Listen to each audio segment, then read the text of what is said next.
Hey there, Shrine Runners, and welcome to the Fox Shrine. I am Araxis, your host, and tonight we're going to be playing some more of the Great Ace Attorney. Last time we left off on a cliffhanger where we were breaking down just what happened to our friend. Hey there, Hell. Hey there, Senpai. Welcome, welcome. Thank you for the head pats. I do appreciate it. And, yeah. We left it off on a cliffhanger where first it was, oh, we must have murdered him, and then, oh no, it must be an accident, but no, wait, it's actually murder. So I think we should get in and see just what the hell is going on, don't you think? Alright, let's go to the game, shall we?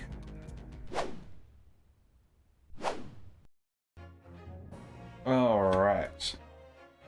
I do like how the background seems to change based on where you seem to be at in the game. Like we're at the cabin now. All right.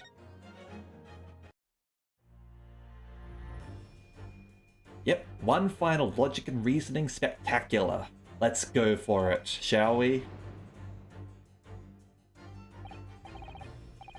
So, Mr. Naruhodo, your assistance, if you please. With what exactly, Mr. Sholmes? With observation, my dear fellow. Just as I said, of these two prevaricators. It always has the last screen you've been at as the title screen. Okay, that's how it does it. Observation. That's what Prim's doing. If you remember, Mr. Naruhodo, we know that somebody tried to fabricate evidence, don't we? By tampering with the scene of Mr. Asogi's death. What we're looking for is some trace of evidence that one of these two was there when it happened. Precisely! You are delightfully quick to grasp my meaning. Also, hey Kuro, hey Prim. Gotta say hello directly, don't I? Alright, I'll see what I can see. So, we're looking for a trace of evidence that shows someone else was there last night when Kazama died. What suggests that someone else was at the scene? Ear? Chunky arms. Aha! Ink stain, huh? Very well. Let's have a look at the other things first, shall we? She has such petite ears among that beautiful hair. Like little pink shells. Oh? What's that? There's something dangling down from her ear. Ah! That's an earring.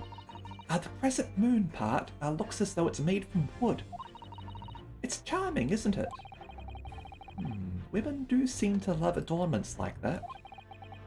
In their hair, around their necks, on their fingers, and even hanging from their ears, it seems. Well, jewelry is beautiful, Naruhodo-san. Okay. What else are we looking at here?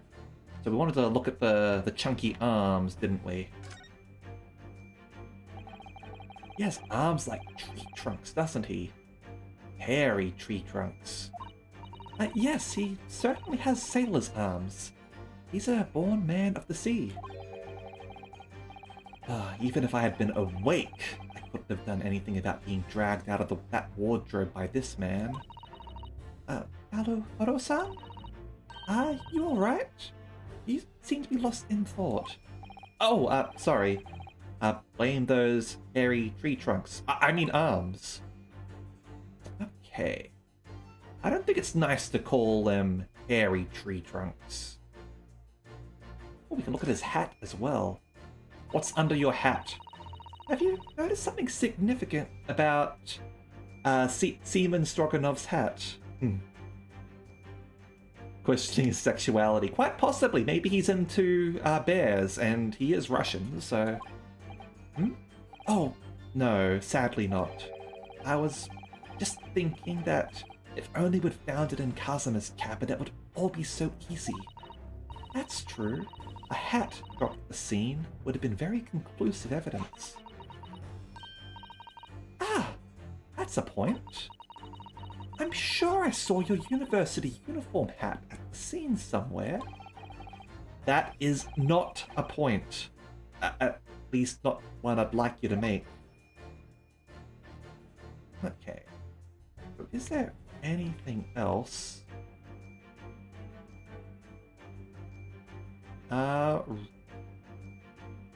You're missing a dangly thing there.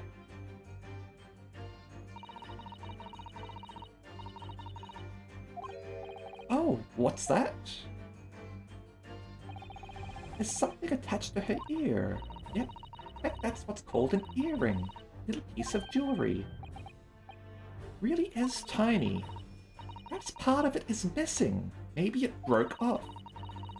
So now all that's left is the clasp part that attaches to the ear. If that's the case, it doesn't appear to have noticed that it's broken.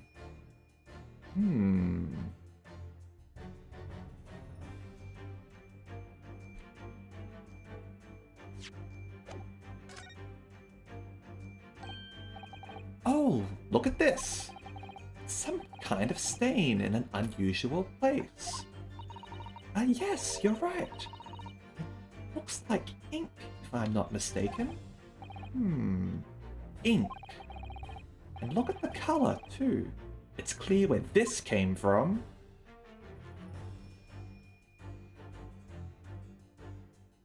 Yes!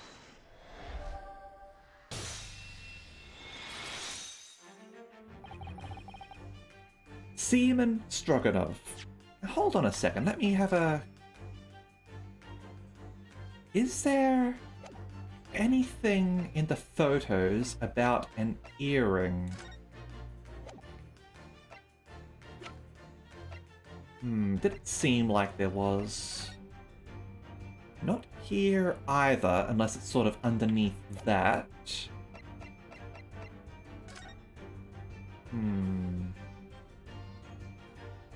Alright.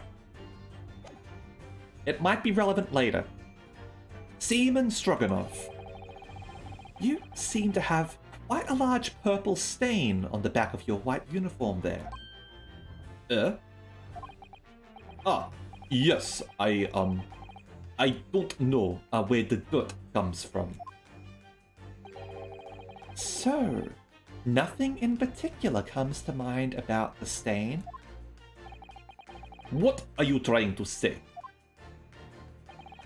It would appear that the significance of this stain has escaped your attention, Seaman. Allow us to make it plain. It's a very large purple stain on the back of Seaman Stroganov's uniform, and I think what made it is clear. Indeed it is. So, Mr. Naruhodo, present the evidence that proves it. My pleasure. Alright then, evidence that proves what that stain on the back of Seaman Stroganov's uniform really is. It's, this over here. Yes!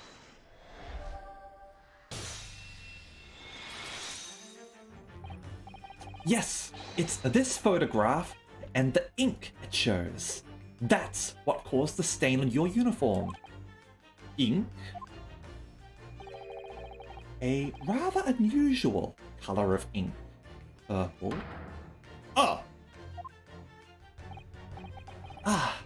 The penny drops at last. Now you see the significance. The Russian word on the floor next to the victim's body was written in purple ink. And the stain on the back of your uniform is ink of exactly the same color. If the ink had been dry, it could possibly have stained your uniform in that way.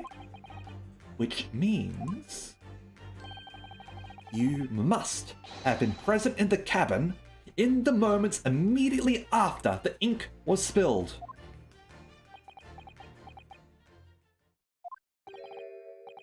All right. Da. It was me.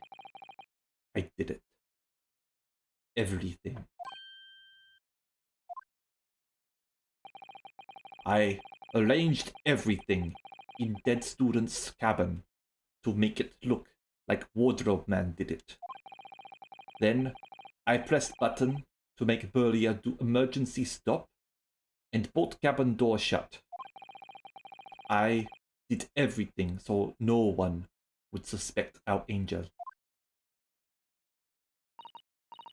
Biff, please. Don't worry, Angel. Let me do talking. It was after 1 in the morning. I was on duty, patrolling passageway. Then our angel came to me. She was white, like sheet. Biff, please, you must help me. I went with her. The door to cabin number 1 was open. When I looked inside, I saw student boy on floor. What happened here?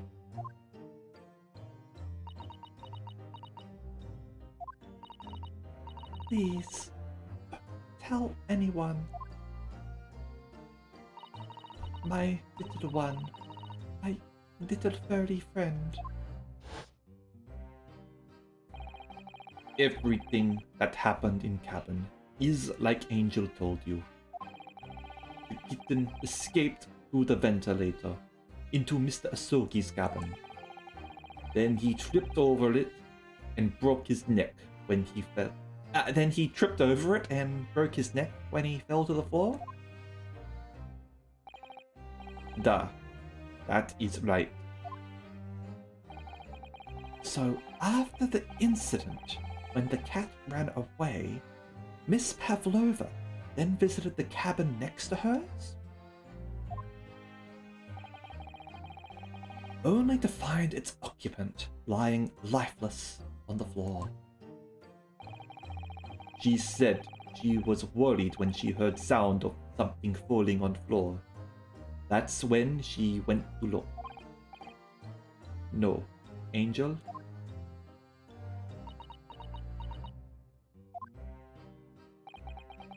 The door was not locked. So she opened to look, and you already know what happened after. There's just one thing, if you wouldn't mind. What? When you went to Mr. Asogi's cabin, Miss Pavlova, was he already dead? Why? I already told you! When Nina opened door of student cabin and looked inside, I was asking Miss Pavlova. Well, Miss Pavlova?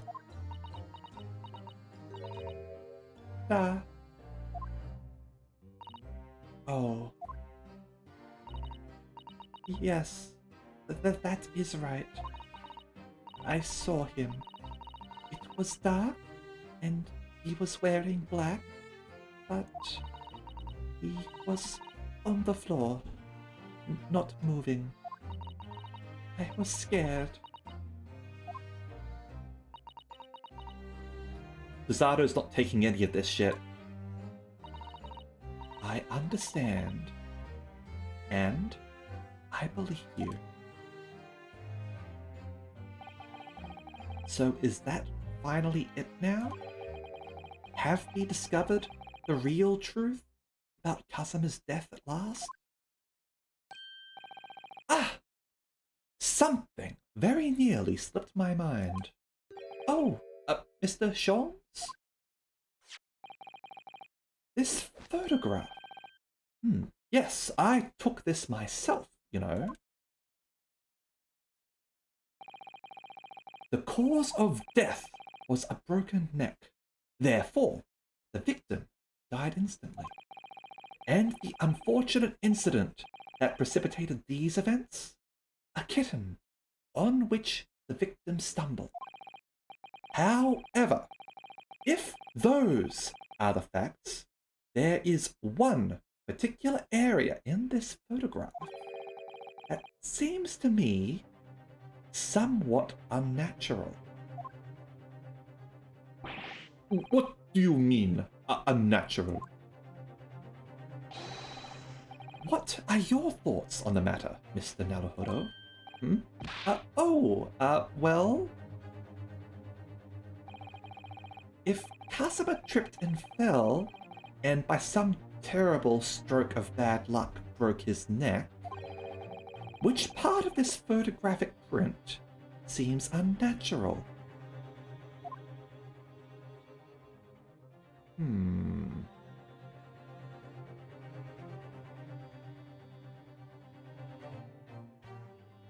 So he broke his neck, obviously, and they've admitted that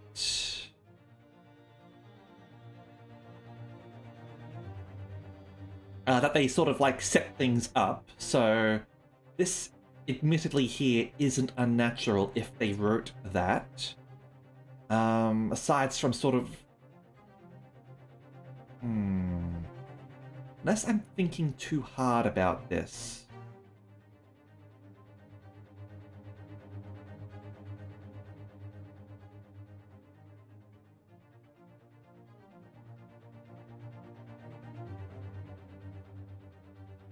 I mean, just... should we take a stab at just sort of like picking the obvious? Yes! This word in Russian clearly wasn't written by Kazuma. So if you're looking for something unnatural, that's the obvious point.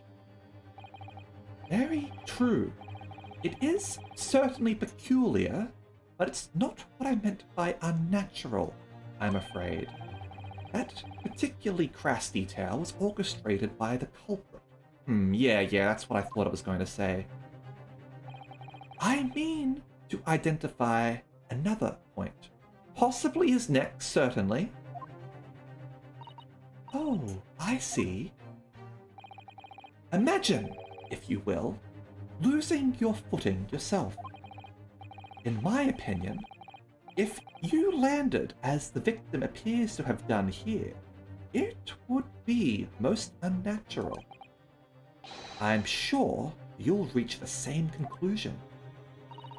How thoughtful you are, Mr. Sholmes. Thank you for your gentle guidance. Okay, so it didn't punish us for that. That was kind of the game.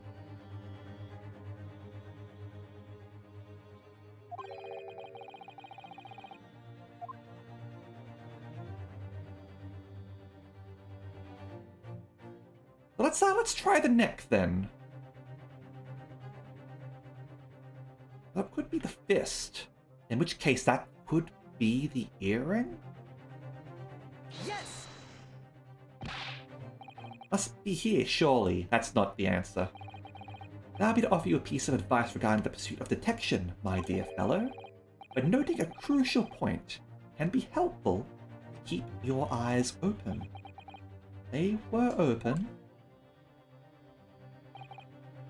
And can be equally helpful to use them. Let's try the fist. I think it's plain what Mr. Sholmes means by unnatural, isn't it? Word written in a foreign language underneath his fingertip, surely.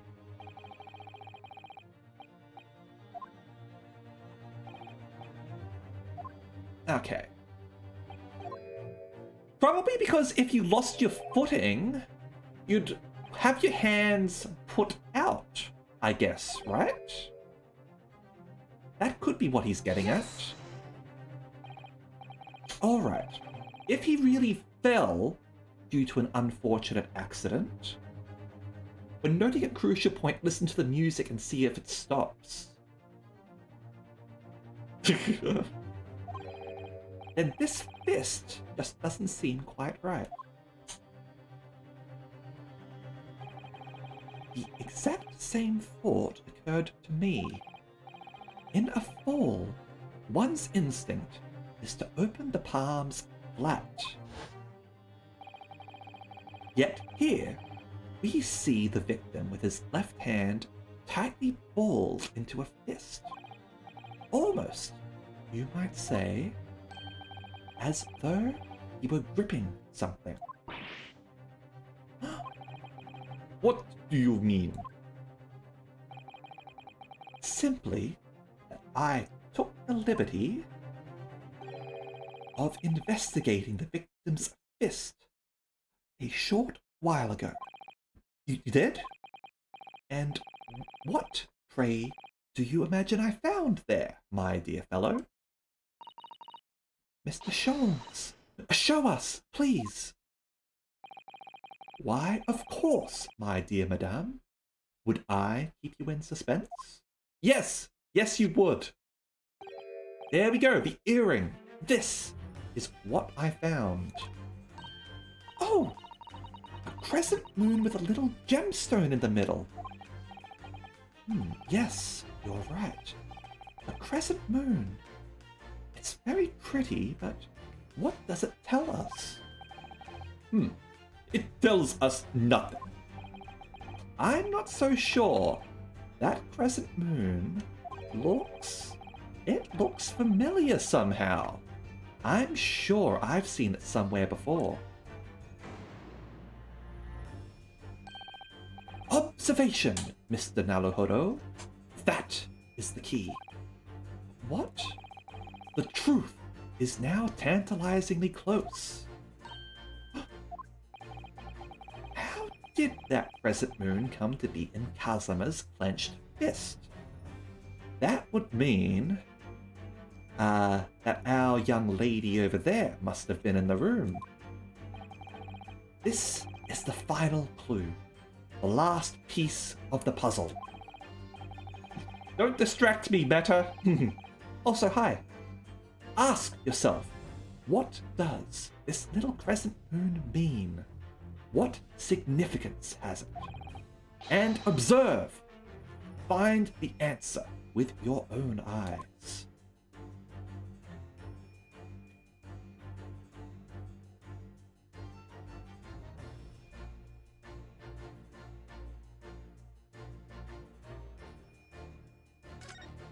It's the hat! Have you noticed something about the hat? Don't think it can tell us much. Practicing my observation. Don't imagine we're going to find anything to do with the crescent moon under it, do you? No, you're right. Let's look elsewhere. Chunky arms! Arms like tree trunks. Hard to see how they could be anything to do with that little crescent moon. Sometimes, things are relevant in ways it's hard to imagine.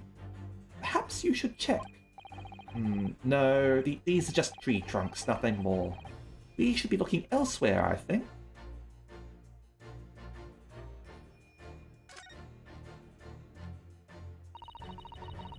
Such petite ears. Oh, what's that? Something dangling? An earring? Wait, look! It's a crescent moon! Ah! There can be no doubt now, surely.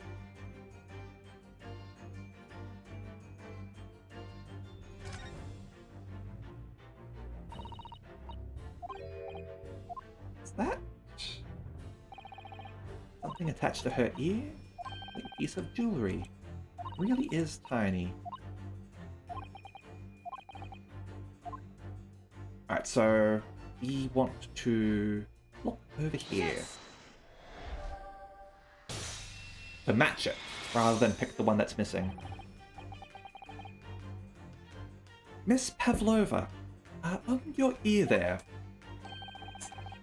I see you have a crescent moon as well. Ah! What? And on your other ear, there seems to be a crescent moon missing. The little link holding it on must have broken, I suppose. Now, the missing crescent moon was found in the victim's clenched fist. Clearly, there is only one logical conclusion. Wouldn't you agree, Mr. Naruhodo? Yes. Miss Pavlova, Mr. Asogi must have grasped that crescent moon and pulled it from your ear. Perhaps just moments before he fell to the floor.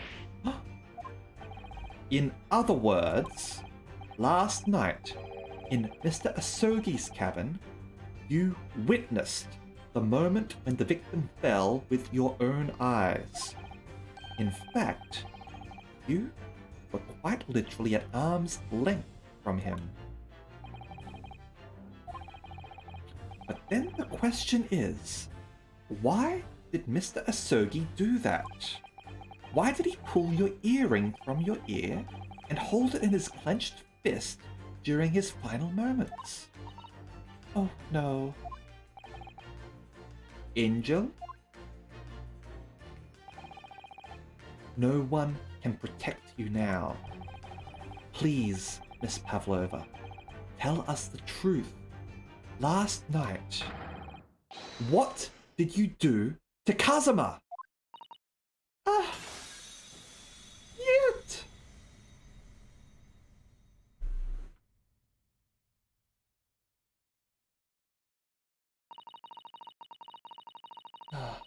When I think about everything that happened yesterday, it was too much.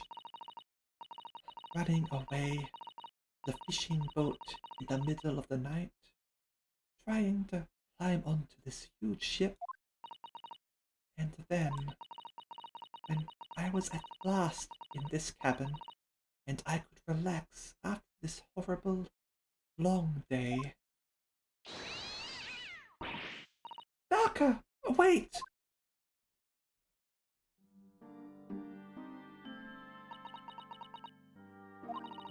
I couldn't believe it when she disappeared through the ventilator. I tried to call her with a little whistle. I tried waving her favorite toy, but nothing worked. Daka would not come back.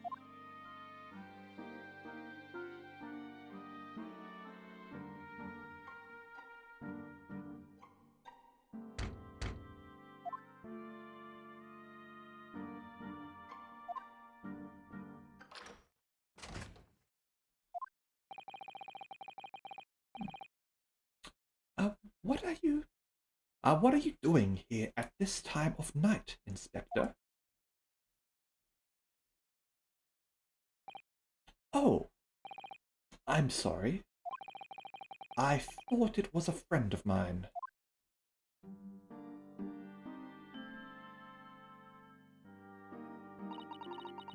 The young man from your country. He was very polite and kind. He helped me to find Daka, and he promised not to tell anyone.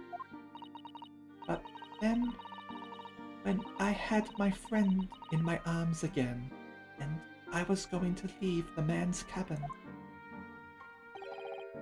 Just a moment. Sorry, but... Oh, yes? I'm sure I know your face. I've seen you somewhere before. Of course. You're Nikolina Pavlova, aren't you?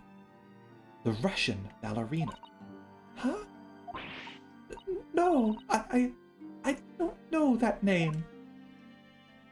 My heart nearly stopped when he said that. He knew who I was. How could this man from a land in the faraway east know a Russian ballerina. Yes, I saw your performance in Japan. The beauty of the ballet made a deep impression on me. But what are you doing on this ship? I'm sure I've read that your ballet company was performing in Shanghai at the moment. I can't fool him. I have to tell him the truth, and hope he doesn't tell anyone. I have no other choice. I see. So, you've run away. Please, please keep my secret. Don't tell anyone. Give me a moment. I could use another opinion here.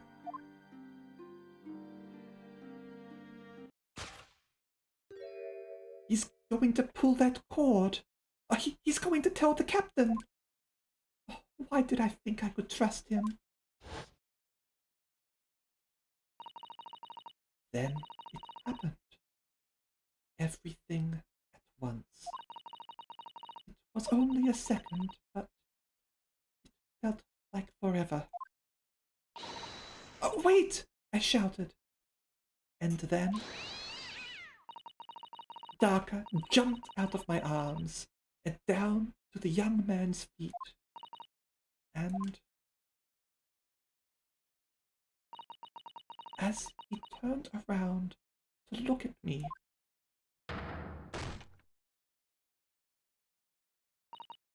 I pushed him.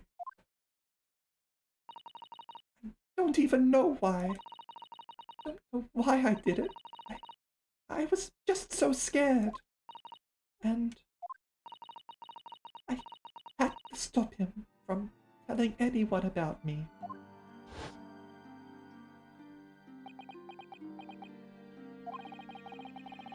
And that's when you went to fetch help from Seaman Stroganov, who was on duty out in the passageway.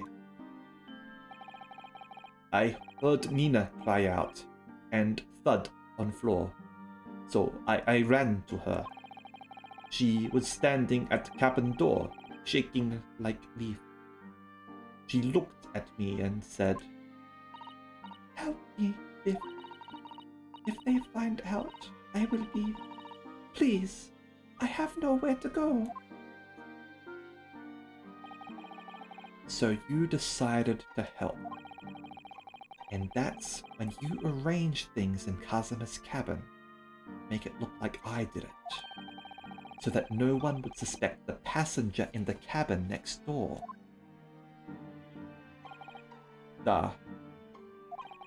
I went into cabin and looked around to make sure there was nothing to show Nina was there. And then I found Stowaway in wardrobe, still sleeping. Right, that's when he found me. So you worked out a plan to lay the blame on the Stowaway. I closed wardrobe doors and put back strange paper sign. Luckily for me, that's the only reason Susato-san started to believe me when I said I was innocent. I dragged young man's body to a good place and used ink that was spilling to write on floor. I wrote Dapoipo so that person who found him would look inside wardrobe and find Stowaway. I have no idea how to read Cyrillic. I'm sorry. And tell me, what of the glass bell?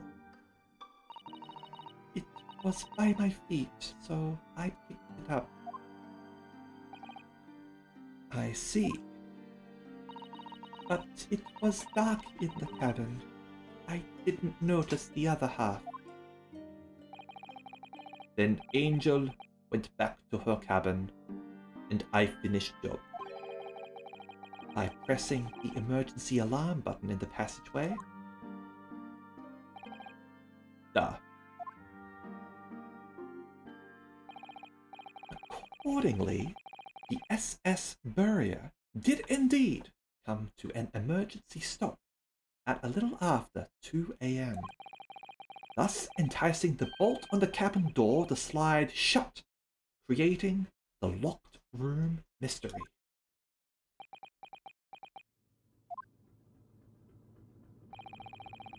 There's still one thing I don't understand, Miss Pavlova. What? Well, you said that you told Kazuma about the fact that you'd run away from your homeland. And it's because you were worried he was going to tell the captain that you pushed him. Isn't that right? But even if he had pulled the bell cord and called for the captain of the ship, aren't you friends with every member of the crew? Why would that have been a problem? It was what he said first that made me scared. What he said first?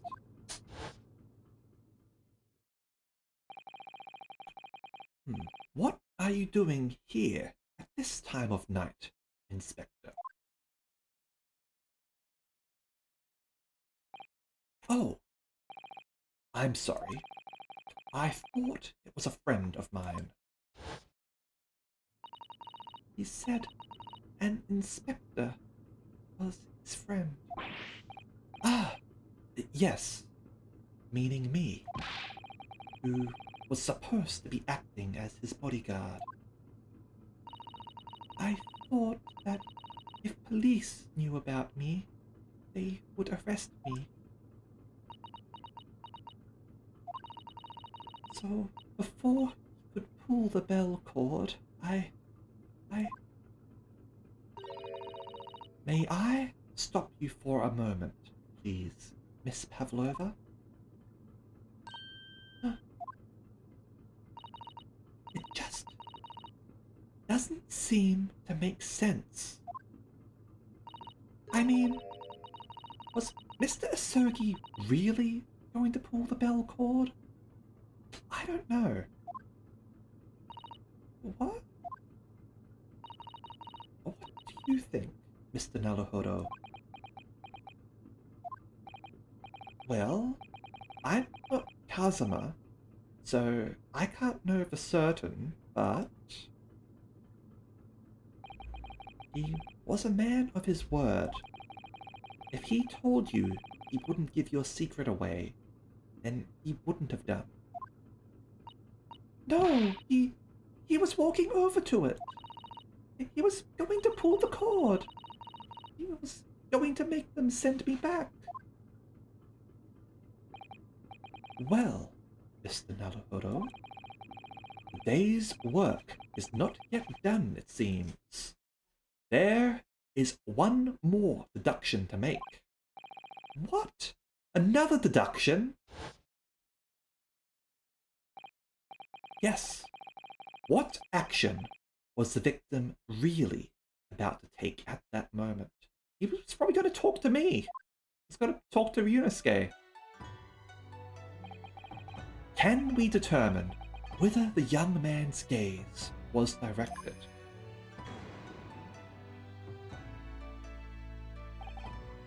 First, consider the victim's location within his cabin. But who was phoned? That's easy. I remember every detail of that room. I mean, yes, I spent quite a lot of time in the wardrobe, but still, that cabin has been my home for this entire voyage. So this is how the cabin looked last night, when Miss Pavlova visited Kazuma-sama? Yes, it's exactly how it was. Are you ready then, Mr. Naruhodo. Yes, if there's one thing I've learnt today, it's that the simple gaze can reveal all manner of truths. And not only that, in order to draw the right conclusion, you can't afford to be out for even a little bit when you're following the gaze to where it leads. So, when he turned away from Miss Pavlova, what exactly was Kazuma looking at? He was looking at his bed, clearly. Obviously looking at the wardrobe, but let's look at the other stuff first. His bed. I remember him being annoyed about the pillow. He said it was too thin. Didn't he put that big, thick book of Japanese law underneath it, in fact? Perhaps he was thinking of looking something up. Either that, or talking to Miss Pavlova made him acutely tired. I got an achievement for that. Pillow perfectionist. Apparently. Alright. Congratulations, I got rewarded for being exploratory. The bell cord. So Miss Pavlova thought that he was just coldly ignoring her request and going to pull the cord. Kazuma I knew would never have done something like that. No, I'm sure of it.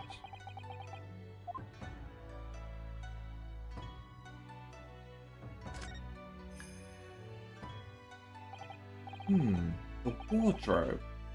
My wardrobe. I was in there at the time, of course, sleeping soundly. Too soundly. Only I hadn't eaten that chicken that was laced with the sleeping drug. What's your objection, Infinity Gamer? If only it woken me up, then maybe this tragedy would never have happened. Take that!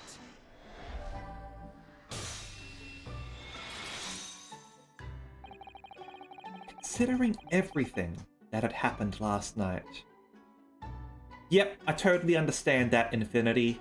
I wouldn't want to sort of reveal spoilers to other people myself, so go ahead, play the game yourself, and then you'll probably be able to sort of play it faster than me, since I'm only playing it twice a week for 4 hours at a time, and reading everything.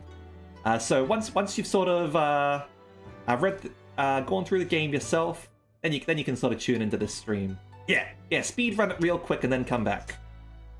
Considering everything that happened last night, certainly may have looked as though Kazuma was going to ring the bell cord. Yes. However, what is directly beside the bell cord? The wardrobe.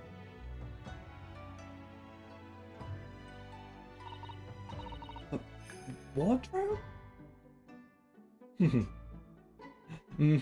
Prim's got the advantage here, absolutely.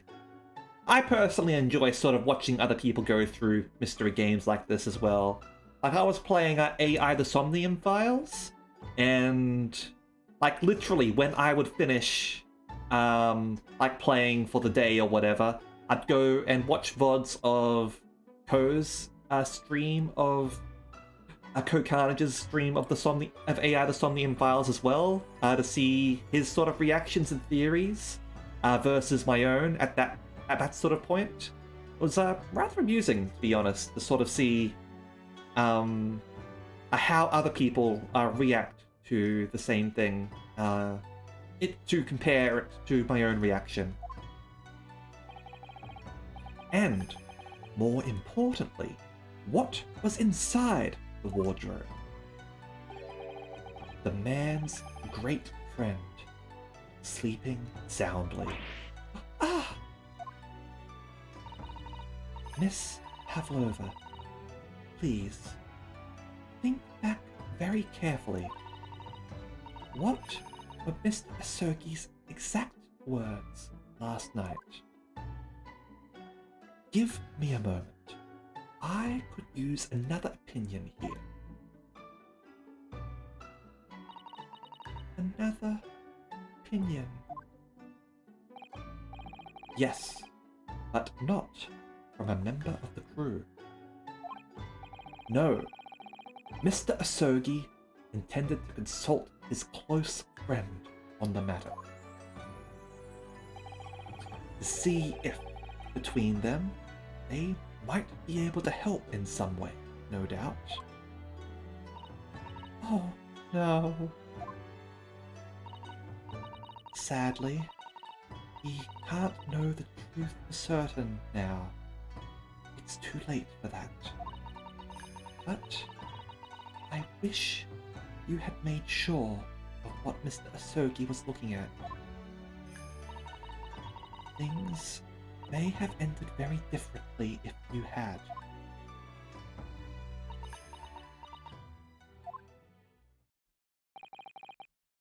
Miss Pavlova, I want to thank you for finally admitting the truth. But, unfortunately, the truth is, a man lost his life because of what you did. And that will never change. I hope you'll never forget that. Sorry. Really, I'm so sorry. What have I done?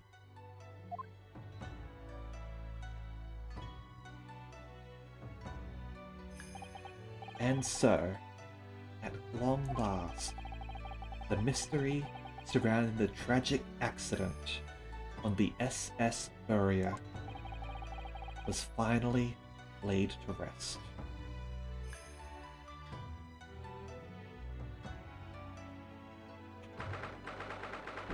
Okay. 9th of January, 7:14 p.m., SS Burya, first class cabin passageway. What will happen to Miss Pavlova now, then? Once we reach Great Britain, she'll be handed over to the British police at Scotland Yard. What about the fact that she ran away from Russia? Won't the Russians try to repatriate her?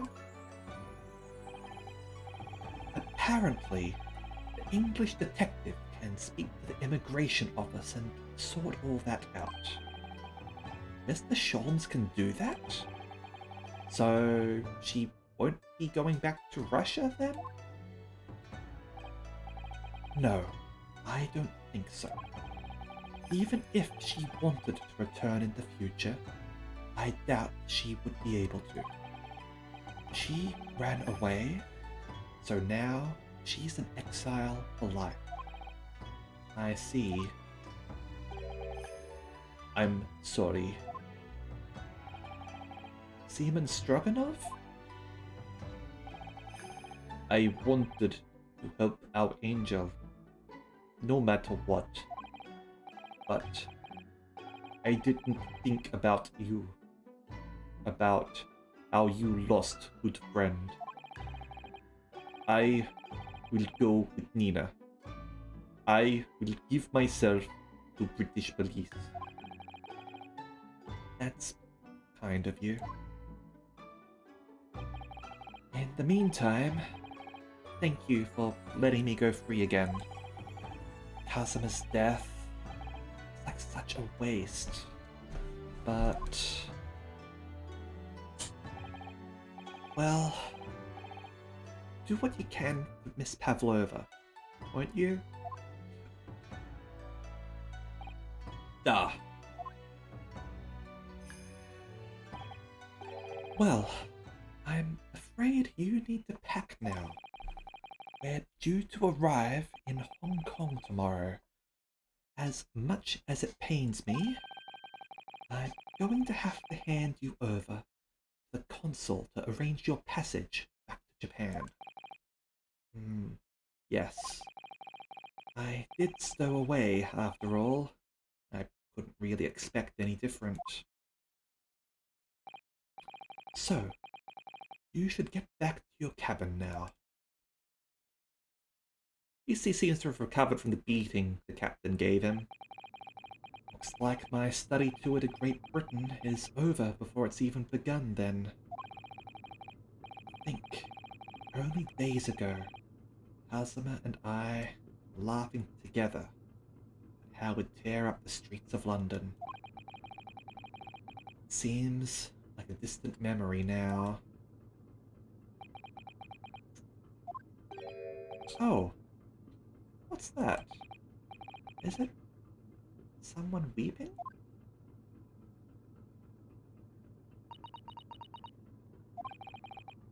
Susato-san?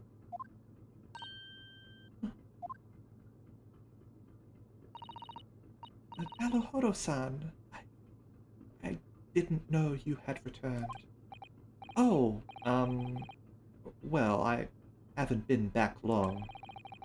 Inspector Hosonaga just told me I should pack. You know, ready to leave the ship tomorrow and all that.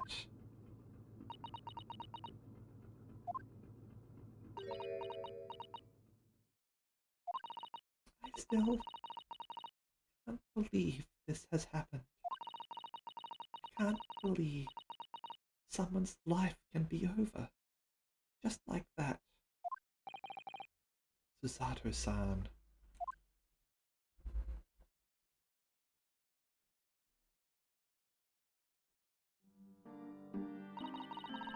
He had such grand ideas for this visit to Great Britain. So many dreams. And now, we've been cruelly taken away. Just as he has. I thought I could never forgive the person responsible. But now we know the truth. That it was just an accident. Just a silly series of mishaps. It's too much, Naruhodo-san. It's just too much. Yes, I know. I wish there was something I could say. Could this be Holmes? Oh, Inspector. Inspector! My duty was to see Asogi-san safely to Great Britain. But I failed. And caused his two closest friends great pain and suffering as a result. I've let everyone down. And I will do anything to make up my terrible blunder. But I can't really blame you. I mean, you were poisoned. Everyone was poisoned, really. Nobody blames you, Inspector. And I'm free again now, at least. Huh? Ah! Ah! Ah! Ah! Ah! Ah! Surprised, Mr. Naruhodo? What is the meaning of this? Oh, a trifling matter. Simply that, in my head, I think I shall always picture you wearing those shackles. Without them, the balance seems all wrong. It's distracting. God damn it, Holmes, indeed. Sorry? So, I decided to restore them. For old time's sake, shall we say? You are a stowaway, after all. Ah! Ha ha ha ha ha! Thinks this is funny? Oh, go smoke some opium. Mr. Sholmes. We do appreciate all your assistance. I'd like to thank you from the bottom of my heart. Not at all. Not at all. And though it's a little late, may I offer my sincere condolences? The loss of your companion is truly heartrending. I hope that you will be able to fulfill some of his aspirations in his honor.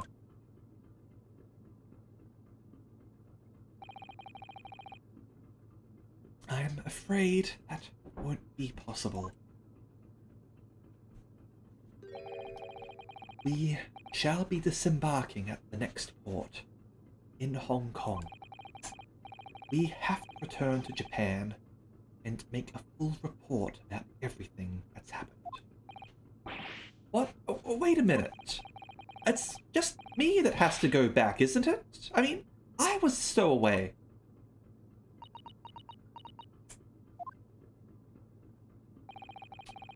The terms of the study tour were negotiated by the Department of Justice in both Great Britain and Japan. It was to be one lawyer and one assistant. Was to be? In the light of Mr. Asogi's unfortunate death, I am afraid the study tour can no longer go ahead.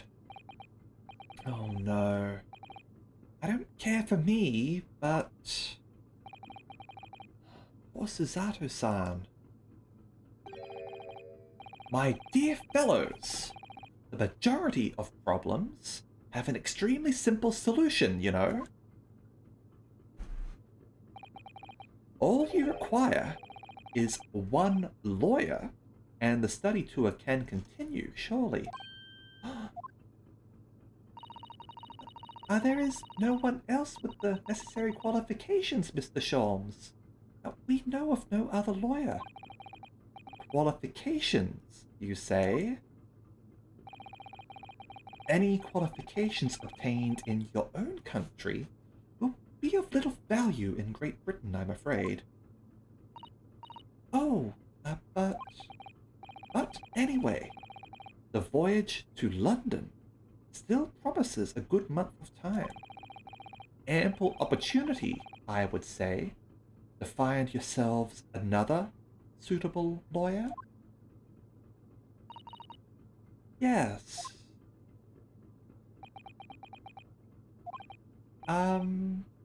Miss Susato? Yes?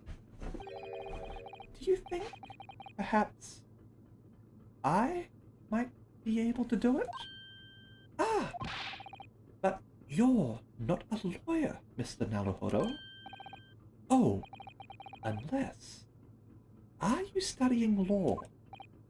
No, I'm not, but... I'm sorry. In that case, I don't think there's even a chance it could work. But as I said, there is still more than a month before we reach England's shores. Isn't that right, Mr. Naruhodo? Yes. I have a month in which to study, to learn what I must to become a lawyer in Great Britain. Mr. Naruhodo, that's ridiculous. Are you seriously suggesting anybody could learn all of that in just 40 days? There's only one way to find out. I would work my fingers to the bone, Inspector, every single day. Will you let me try? And if, by the time we reach Great Britain, I haven't learnt enough to be recognized as a lawyer, I'll take whatever punishment is deemed appropriate. But why put yourself in such a difficult position? Or Kazuma. He said that there was something he had to do in Great Britain, and that he would sacrifice anything to make it happen. He was passionate about it. I can't let all that passion just come to nothing. And anyway, it's for my own benefit too.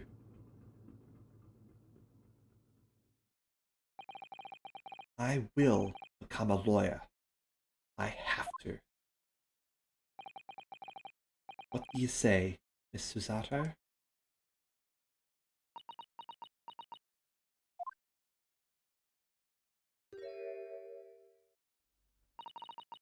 I think it's a wonderful idea. Ah, that smile. Thank you. So, what does our bespectacled inspector friend say? Are you serious? One lawyer and one assistant. The numbers are indisputable. No. It's madness. Yet fascinating, wouldn't you agree? Fascinating? Duty and rules are the dull routine of existence that we all abhor. Give us interest. Give us fascination. Speak for yourself. So, now that your mentor figure died, the next logical step for him is to possess Susato and cross-dress in her outfit to help you in court. Exactly, Prim. Exactly. Turns out Susato is actually a spirit medium and is able to channel the spirits of the deceased and will be able to spirit to use our poor friend's spirit, Kazuma, and summon him into court. Nah, that sounds ridiculous. That's completely improbable. There's no way something like that would happen. No way. Absolutely not. Speak for yourself. Besides, qualifications are no measure of a man. What matters is his character. No? Exactly. Susato's clothes are way too small to fit him. If they were to do that and he was to sort of appear in Susato's clothing, why, that would be ridiculous. Yeah. An adult in kids' clothing, no way that would happen.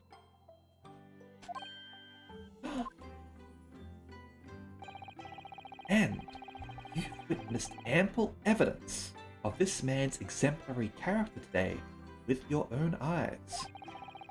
From the early hours of this morning until this very moment now, despite contending with the passing of his close companion, and despite the accusation of guilt, this man has shown resourcefulness, intelligence, and above all, courage.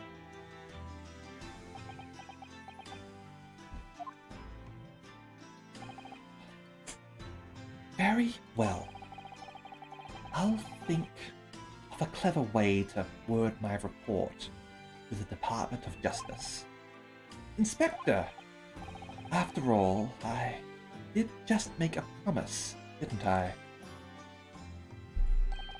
I said that I'd do anything at all to make up for my shortcomings here. Talking about you like it's a sales pitch. A little bit. Oh, thank you, Inspector. If you'll excuse me, I must pay a visit to the captain's quarters, I think. I need to discuss what to do next and how best to make my report.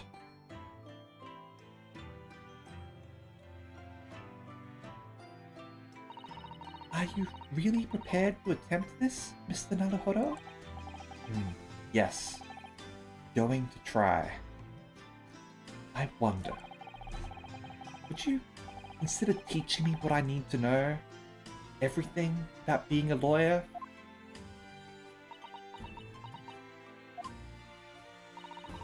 I would be delighted to help you.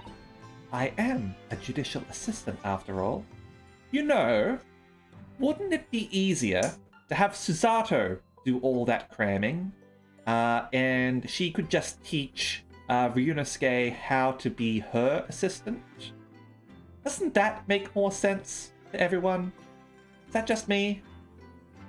Like, she already knows more than him, so it'd make things more likely.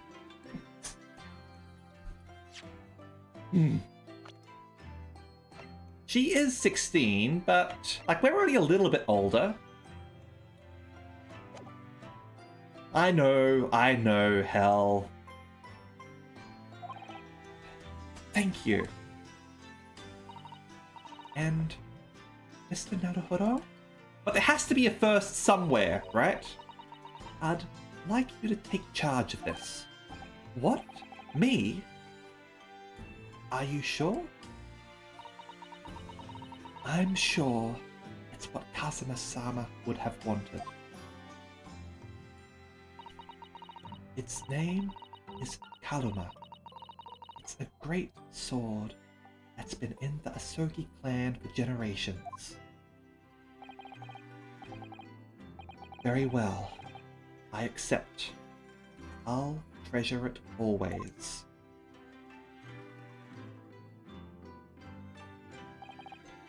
So then, Miss Susato? Seems we'll be working together for some time to come yet. It will be an honor, Mr. Naruhodo. And for the next 40 days, I shan't grant you a single minute of freedom. We shall fill every spare moment with study. Yes, that's exactly what I need. Can't be a lawyer without spiky hair. Athena! Athena didn't have spiky hair. But before we begin, I have an earnest favor to ask of you two. I suppose Athena had some spikes, but less spikes. I suppose she had has more spikes than Susato. Mia didn't have spikes. Mia did not have spikes.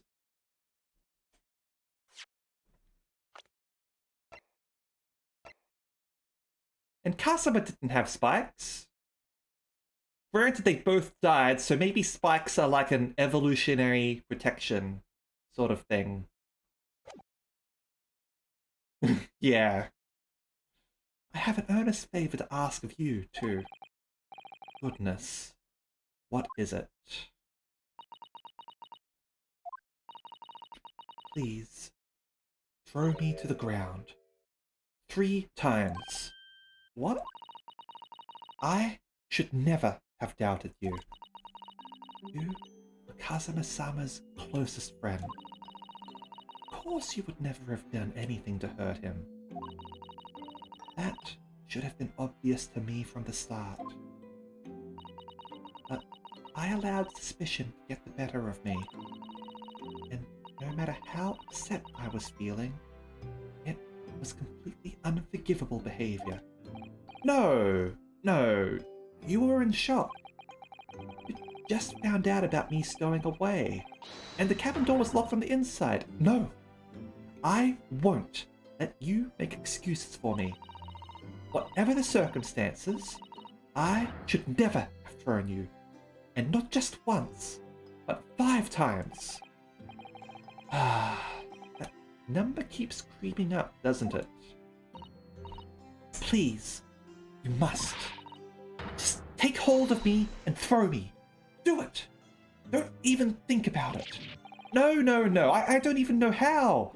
I've never thrown anyone in my life. Let's just Kabadon her. Let's go Kabadon. Very wise, Mr. Naruhodo. It isn't a skill one acquires without considerable training. Have I been having any technical issues with my stream? I haven't had any technical issues, I have to say. I don't see any dropped frames. Nobody here has reported any issues. Has anyone here reported, seen any issues that they haven't noticed? That they have noticed and just haven't mentioned to me? Because I would like to know. Let's see if we can help out Bear here. Oh, what sort of Okay, so everything's been fine, and Prim's been here from basically the start. Okay. I wonder if I was breaking on any other sort of Australian streams in that case, or if it might have been even more local than that. But yeah, so far I haven't had any issues. Hopefully, whatever it is, they fixed it. Because yeah, that sucks when you get issues with your stream. Basically, you have to sort of make the choice whether you want to ride it out and just have bad quality for the rest of the stream, or end it early. Usually, if it sort of lasts for a while, late AM, so not many AU streamers. Yeah, fair enough.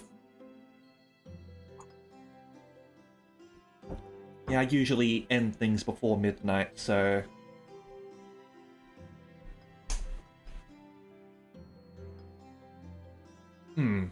Yeah. If it looks like it's going to continue for a while, I tend to sort of pull the stream as well. I'd rather not continue with bad quality. Hopefully that doesn't happen again. At least anytime soon. Obviously it's going to happen again. It's Twitch, it's internet, it's Australia.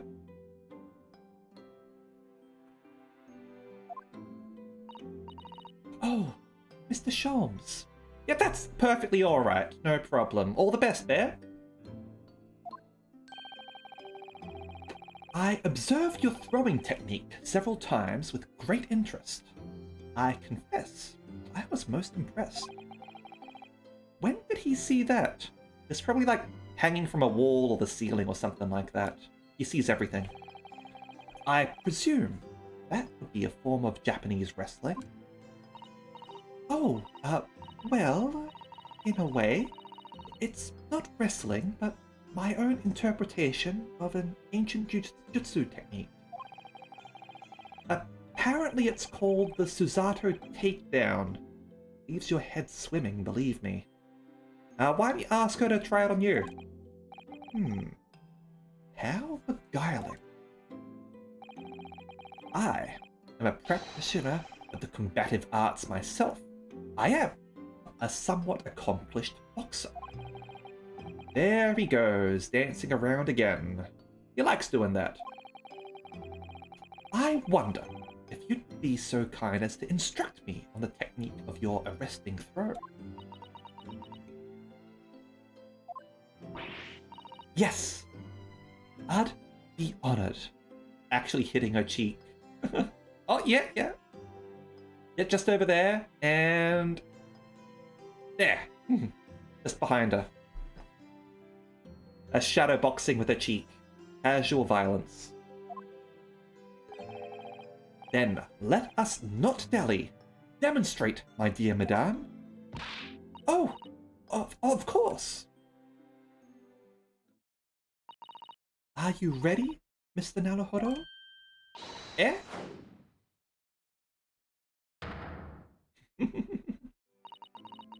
As you can see, you throw from the abdomen. Oh yes, arresting indeed. And that is what you term the Susato Takedown, is it? Actually, no. That was a Susato Squash.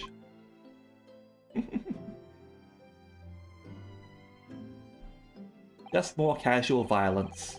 In my groggy state of consciousness, a scene from an evening recently spent with Kazuma flickered into my mind.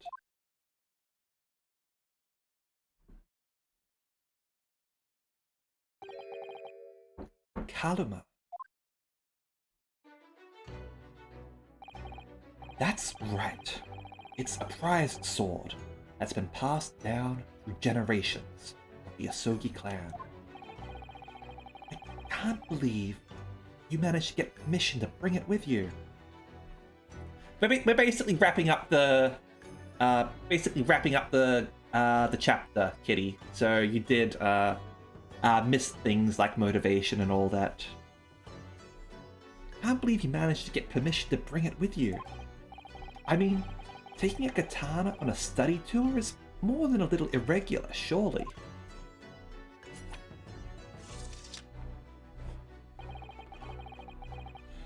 A Japanese man's sword is his soul, Ryunosuke. I can't be parted from my katana. Yeah, chat can go ahead and let Kitty know just what the motive was. I was basically panic and an accident.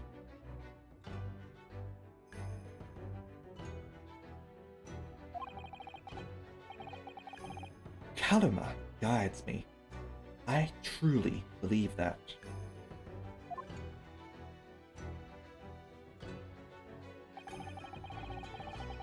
So, its name compels its wielder to slice evil in two? Not that you would need much compelling. On that subject, there's something very important that I have to do in Great Britain. And I'll sacrifice anything to make it happen. Can't you tell by the sepia tone that this is a flashback? I'd appreciate you seeing it through with me. Of course I will. Whatever it is, I'll see it through to the end with you. I knew you wouldn't let me down.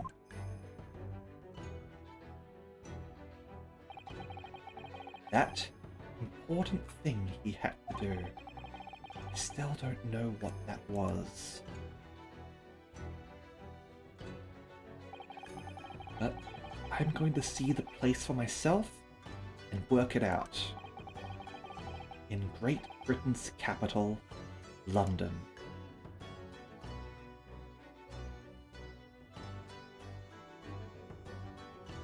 And that looks like wraps up the second chapter. Let's save our progress.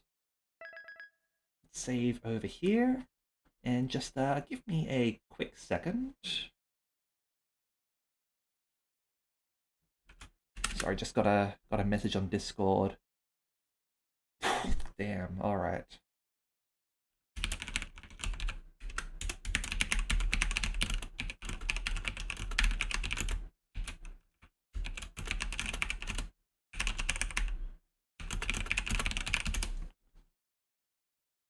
Okay. Yep, sorry about that. And yes. MC is named Ryunosuke Naruhodo in this game.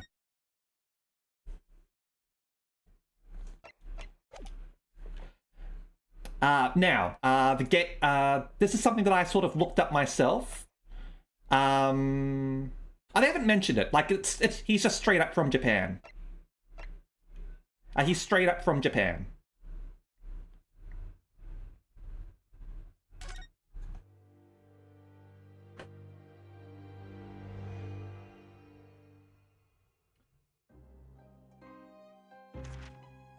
Glancing over my records of the late last century, I am faced by the events of a certain bitter winter. A murder in a carriage as it sped through dense London fog in the dead of night. Though the victim and the perpetrator were the only ones inside, there were multiple witnesses to the crime itself. However, none could have imagined at the time that such a seemingly obvious case as this would end in such a horrendous manner. My friend, Mr. Herlock Sholmes, once said of the incident, I believe that perhaps that case was indeed the prelude. the beginning of a long concerto that impressive Japanese student and I were to play together.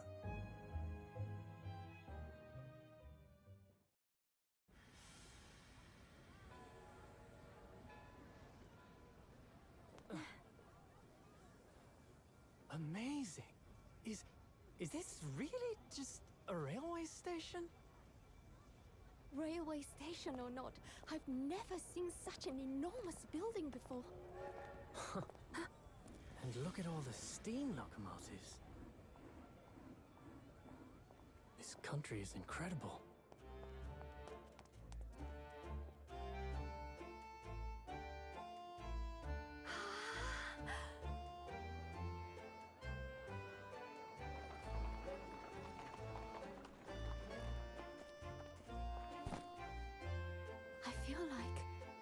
dreaming. So this is the capital of Great Britain. Needs more smog. Where to? Oh, hello. Climb aboard. I'll take you wherever you want to go. In that case, the Supreme Court in Whitehall, if you wouldn't mind. My pleasure.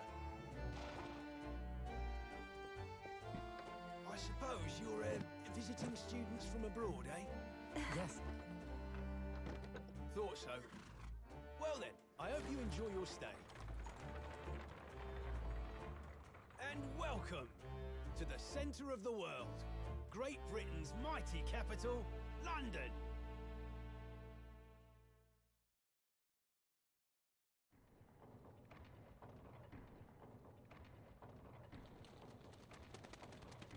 This is the British Empire, hell. It's clearly the center of the world.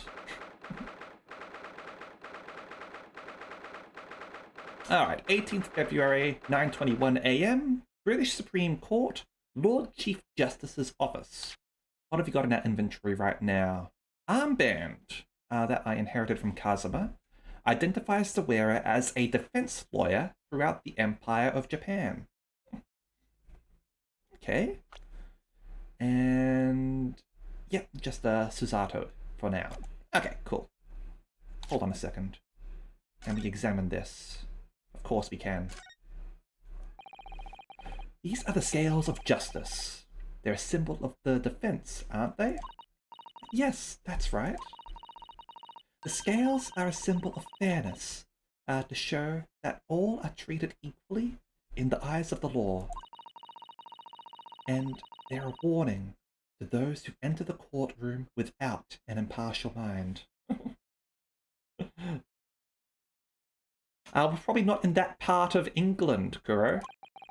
But if they're the mark of the defense, it would be more auspicious if they were weighing more heavily on the not guilty side, I think. Very impartial, I'm sure. Getting called out there.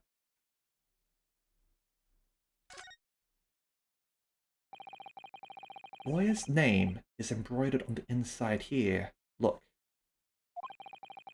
Kazuma Asogi. This was his band, of course. He had his heart set on this study tour in Great Britain. I'm sure he would have found the truth he longed for here. But he lost his life before he even had the chance to see this place. I have such a strong sense of his hopes and dreams when I look at this armband, though. Okay, is there anything else I should be aware of on this? Probably not. Okay, all good.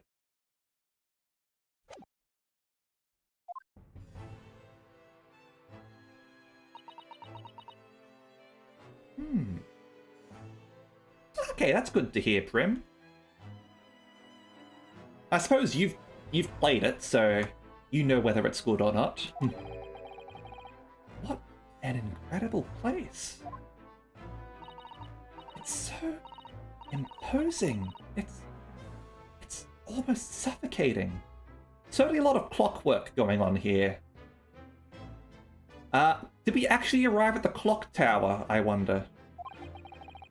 This place is breathtaking. It's like a fortress. There are some stone buildings like this in Japan now, of course. But they've only been built in the few short decades since we opened our borders to the outside world. An authentic example like this has quite a different impact, wouldn't you agree? Looks like a clock face behind the desk. Yep. Completely copyright-free above average atom. Where are all the mimics at? I mean, I was thinking of the Fate Universe clock tower, admittedly. That was my joke. But could also make like a clock tower game reference, a Big Ben reference. lots of things that you could reference with Clock Tower, I guess. A far cry from the wood and paper most of our buildings are constructed from. It's certainly unfamiliar.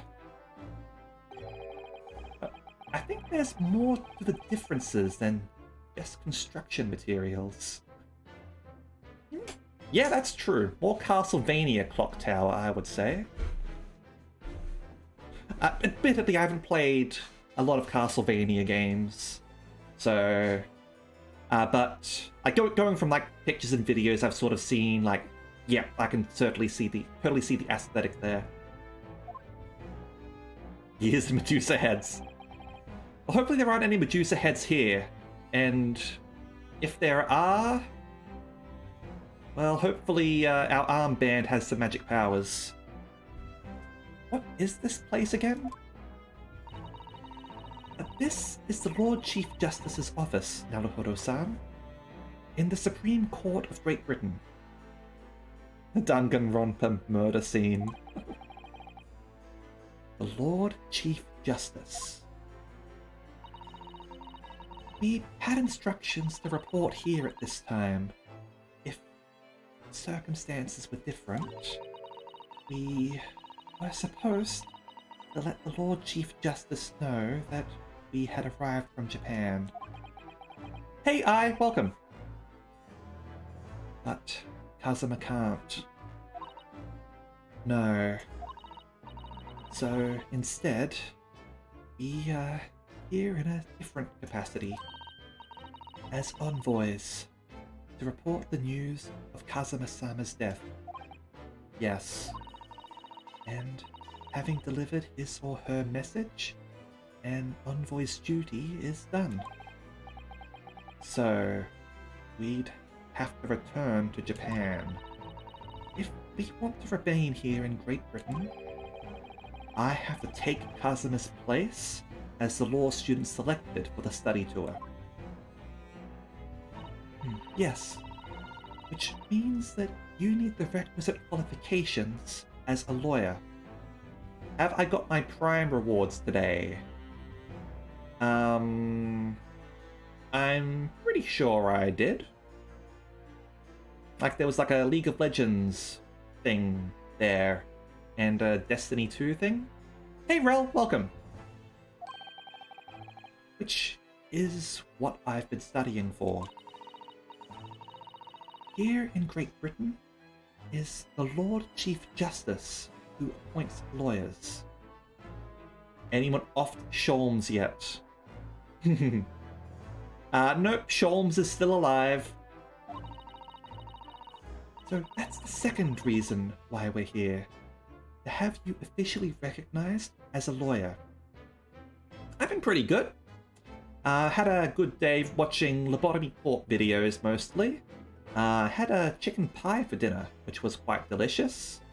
And I'm playing a great game so far. I'm really enjoying the Great Ace Attorney Chronicles.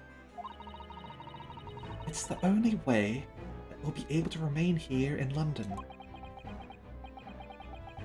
I hope I'm up to scratch.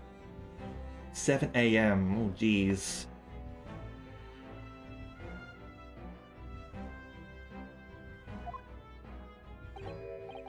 Good morning. Sorry for keeping you. Oh boy, look at this guy's sideburns. Oh, I trust you aren't exhausted after your long voyage from Japan? It seems I'm 1 hour, 12 minutes and 47 seconds late. My apologies. You'll be deported unless you pass the bar, isn't how things work. Yeah, but this is fiction. This is the third case of the Great Ace Attorney Chronicles. Of the first game in the Great Ace Attorney series. As to whether it's the first game overall, No, but it is the first chronologically.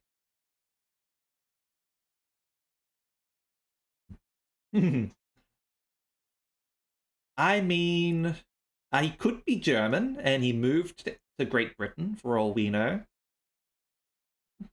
But they do tend to like making... It's possible that this guy might be a prosecutor, as prosecutors tend to be obsessed with the time. And snooty in some way.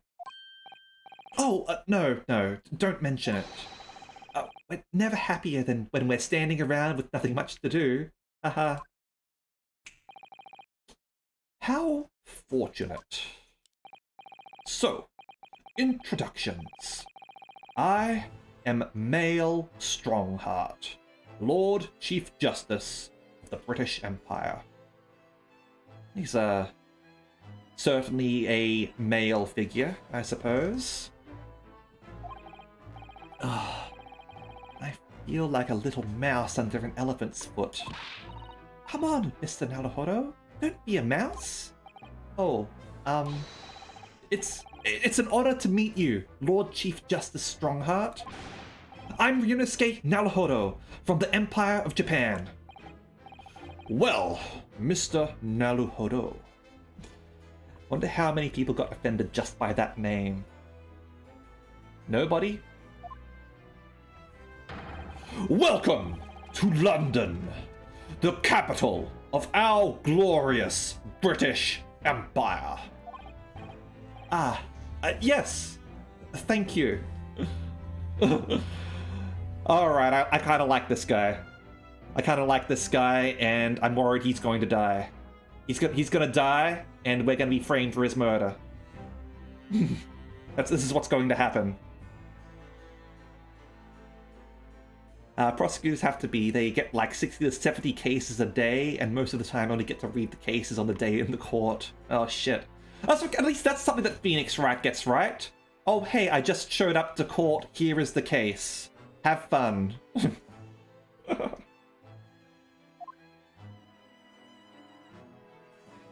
Then we've got to examine the room first. And then I will present it with their armband. So, we get to... Just look at all the knotty books packed together on these shelves. Go from floor to ceiling. And they're all books that you couldn't hope to come by in Japan. It's like a dream. Yes. A very bad dream. They're not all about British law either. There are books about the judicial systems of other Western nations. France, Germany, Spain, Holland. What about Russia? Why do you ask? I was wondering about asking the Lord Chief Justice how you say wardrobe in Russian. What do you think? I think perhaps it's a thought best abandoned. You don't get to look at the pillars. We can look at the suit of armor, though. Look at these menacing metal giants facing each other across the room. I believe they're... yes, they're suits of armor. Oh, right. I thought maybe they were like the lion dogs we have in Japan guarding shrine gates. No, not at all. In fact, in Europe, suits of armor like these are always possessed by evil spirits, you know. And they roam around in the middle of the night. Really? Oh, is there nothing you don't know, Miss Susato? This book tells me everything I need to know about everything. If you're ever unsure, just ask. Oh, where did she get that incredible tome? Oh yeah, we have to sort of check things again just in case.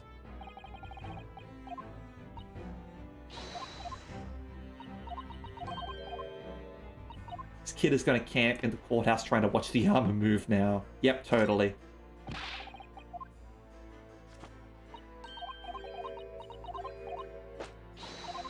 All because of that one thing that sort of changed, despite having a tick, and now I've got to check bloody everything. Investigated thoroughly, but can't find anything out of place. Yep, gotta examine those things. Even the things that don't highlight. Is this some kind of clock? Actually, I think we might be inside some sort of giant clock. Yeah, it was like something in Kazuma's cabin that changed despite having a tick, and it annoyed me. But those gears are larger than anything you'd find on a steam locomotive even. It's eerie. You think clocks are some sort of hobby of his? The Lord Chief Justice, I mean. Well, boys do enjoy fiddling around with machines, don't they? Yep, men absolutely love drills. That is a fact. I'm not certain you could fiddle with cogs that size. I'm certain you couldn't call him a boy.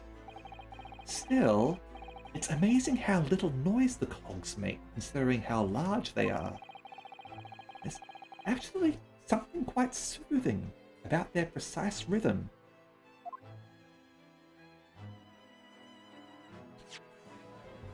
What do I have to say about the male Strongheart, Lord Chief Justice who wields absolute authority in judicial matters, including the appointment of lawyers? He's a thoroughly intimidating man. Wonder if we're going to have a Damon Gant on our hands here. Alright, let's have a look at his throne. This must be the Lord Chief Justice's desk. I believe it's made of marble. Looks more like an over-the-top tombstone that's toppled over to me. I think that's your fanciful imagination at work again, Mr. Naruhodo. Feels like everything that's normally made of wood and paper at home is made of bricks and stone here. I know. That's why this place feels so overbearing, I'm sure. Okay. Nothing about the stairs. Nothing about that. Alright. Everything's good. Now, we do the most important thing. Present our badge. Or armband in this case. Lord Strongheart, may I show you this? To accept this item, issue a receipt, examine it thoroughly, and make a formal statement on my findings would require something in the region of 24 seconds of my time. Sorry? Does the item warrant 24 seconds of my time, Mr. Naruhodo? Let's leave it for now. Definitely a corpse under that desk. All right, let's have a talk here with old Dracula here. So, what are your impressions of our capital so far? How do you like London? Oh, help. I've been so nervous ever since I got here that I can't remember a single thing about the city. It's simply splendid, isn't it, Mr. Naruhodo? Oh?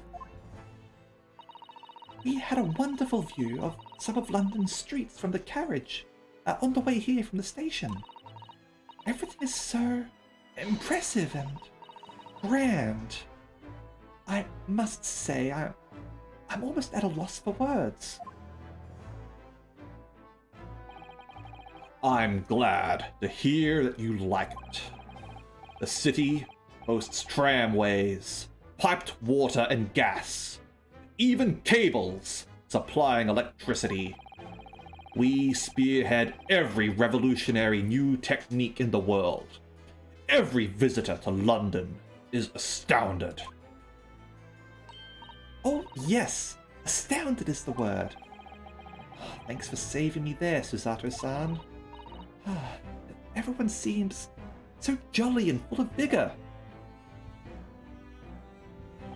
Yes, there's much excitement about the upcoming great exhibition that we will be hosting here in London.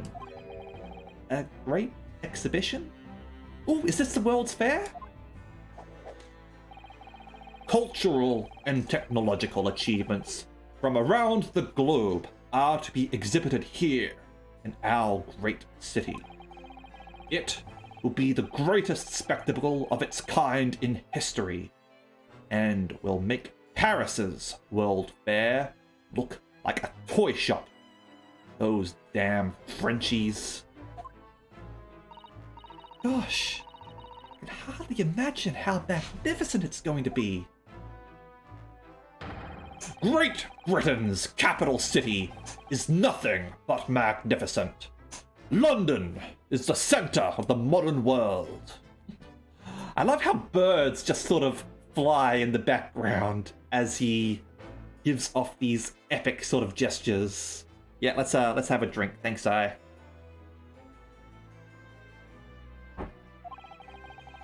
Even if you do say so yourself. The sun will never set on our great empire. Give it a few years. Perhaps it is fate that in these progressive times we welcome visitors from the land of the rising sun. I've got lemon squash right now. That's what I'm drinking.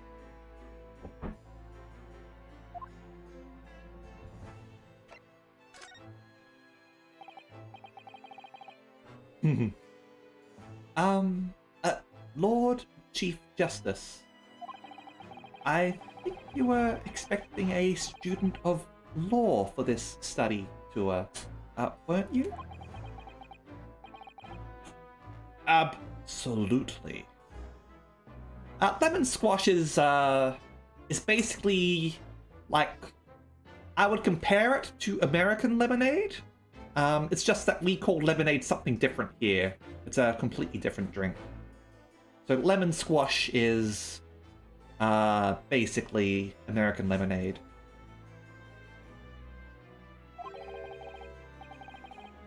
A Mr. Kazuma Asogi, if my memory serves. Oh, Prim's got a point there. Good old London fog. That's right. The British government has already been telegraphed a full report on the situation.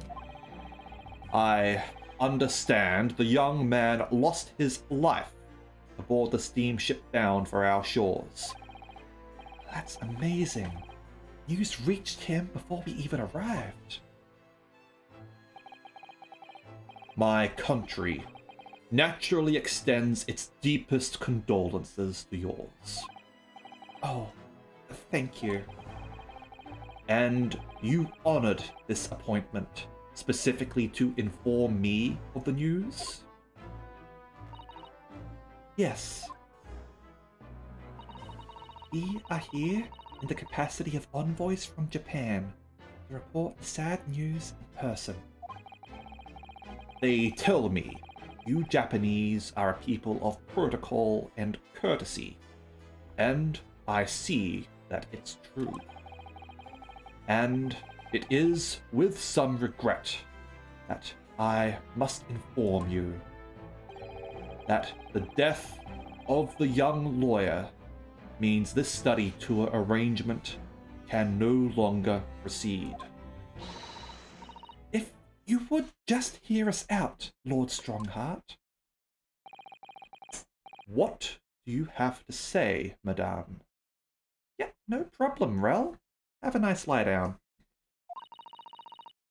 It's about the study tour. Mr. Naruhodo here would like to make a proposal. Would he now? Well, Mr. Naruhodo, this is it then. Moment of truth.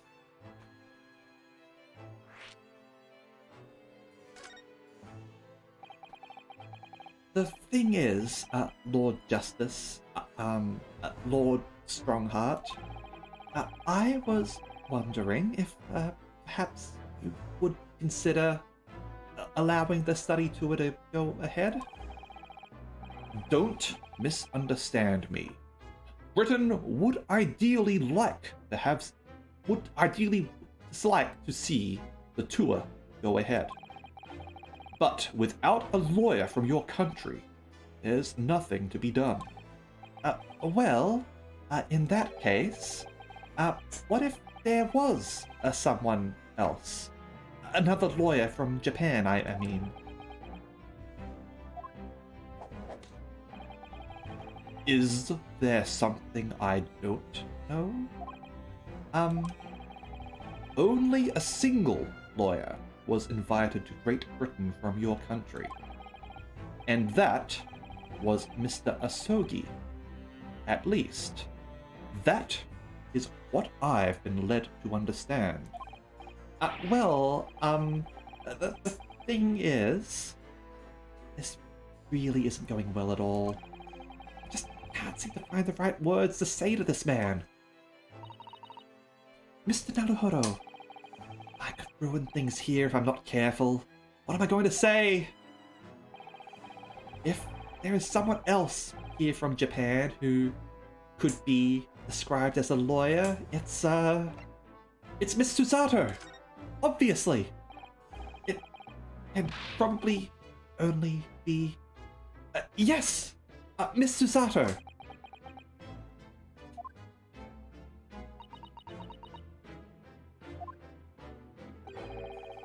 An unusual introduction. But I presume you mean this charming lady beside you. You're a lawyer, are you? That look she's giving me, for all the days of hard work she put in to help me study, I can't let her down now. I think that's quite enough joking, don't you, Lord Strongheart? My real answer is, it's me. I can do it.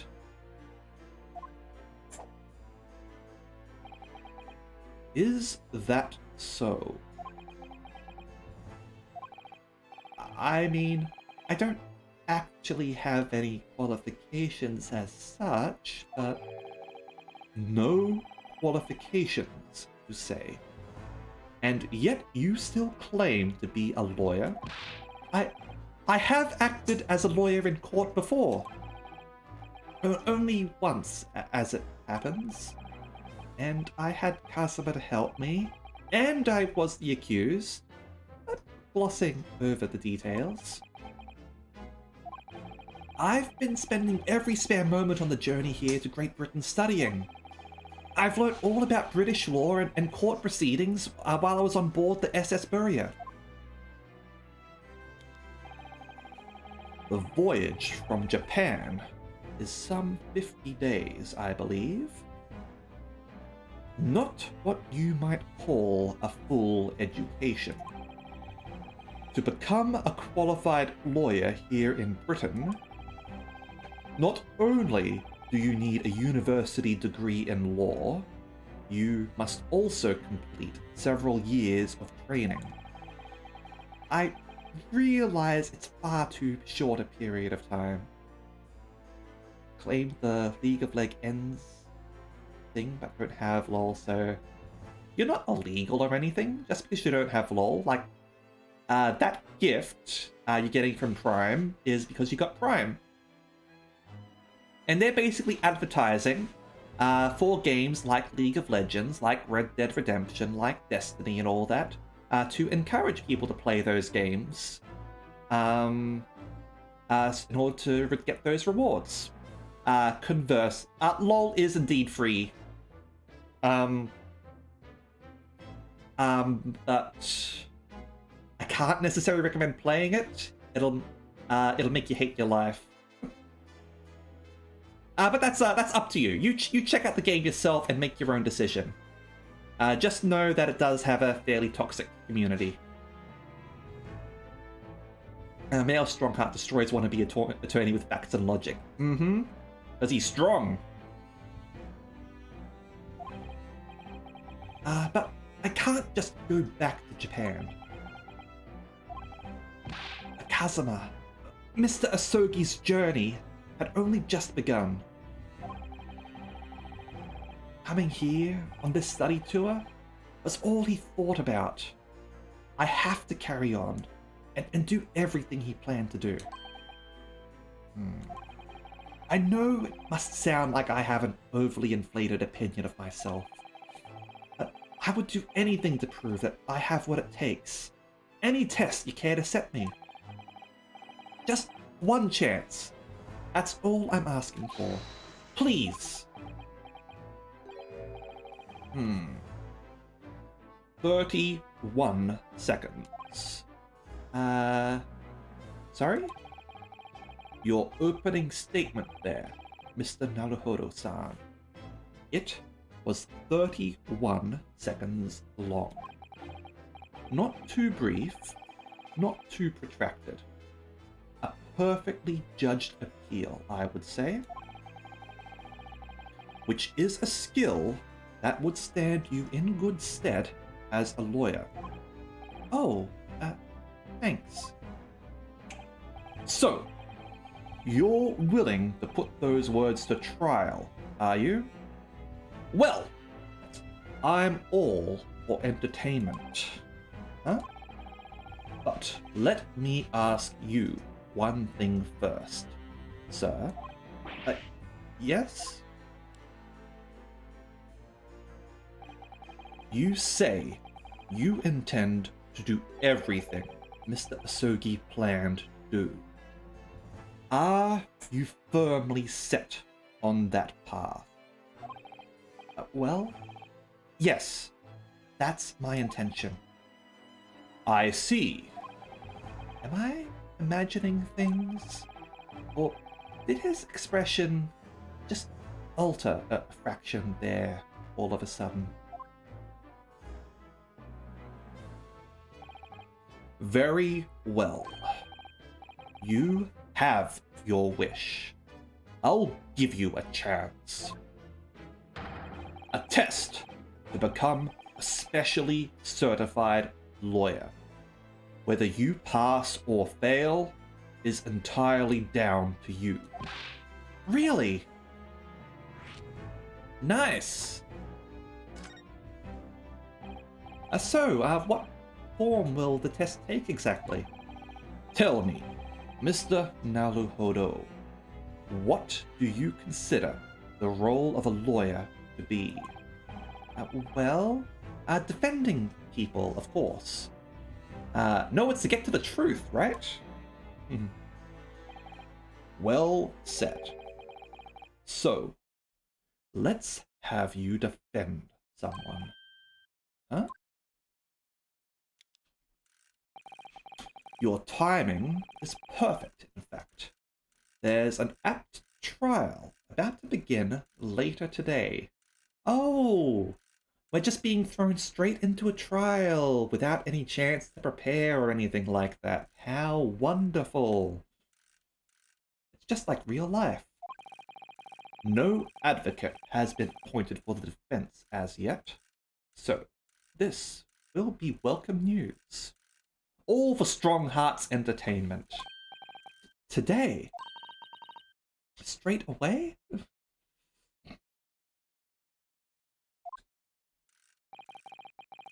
If you manage to secure a verdict of not guilty, you'll have passed my test. Of course it is, hell. What could be simpler? Ah, how do I get myself into these situations? Well, could I ask, what sort of trial is it, Lord Strongheart? Why, murder, of course.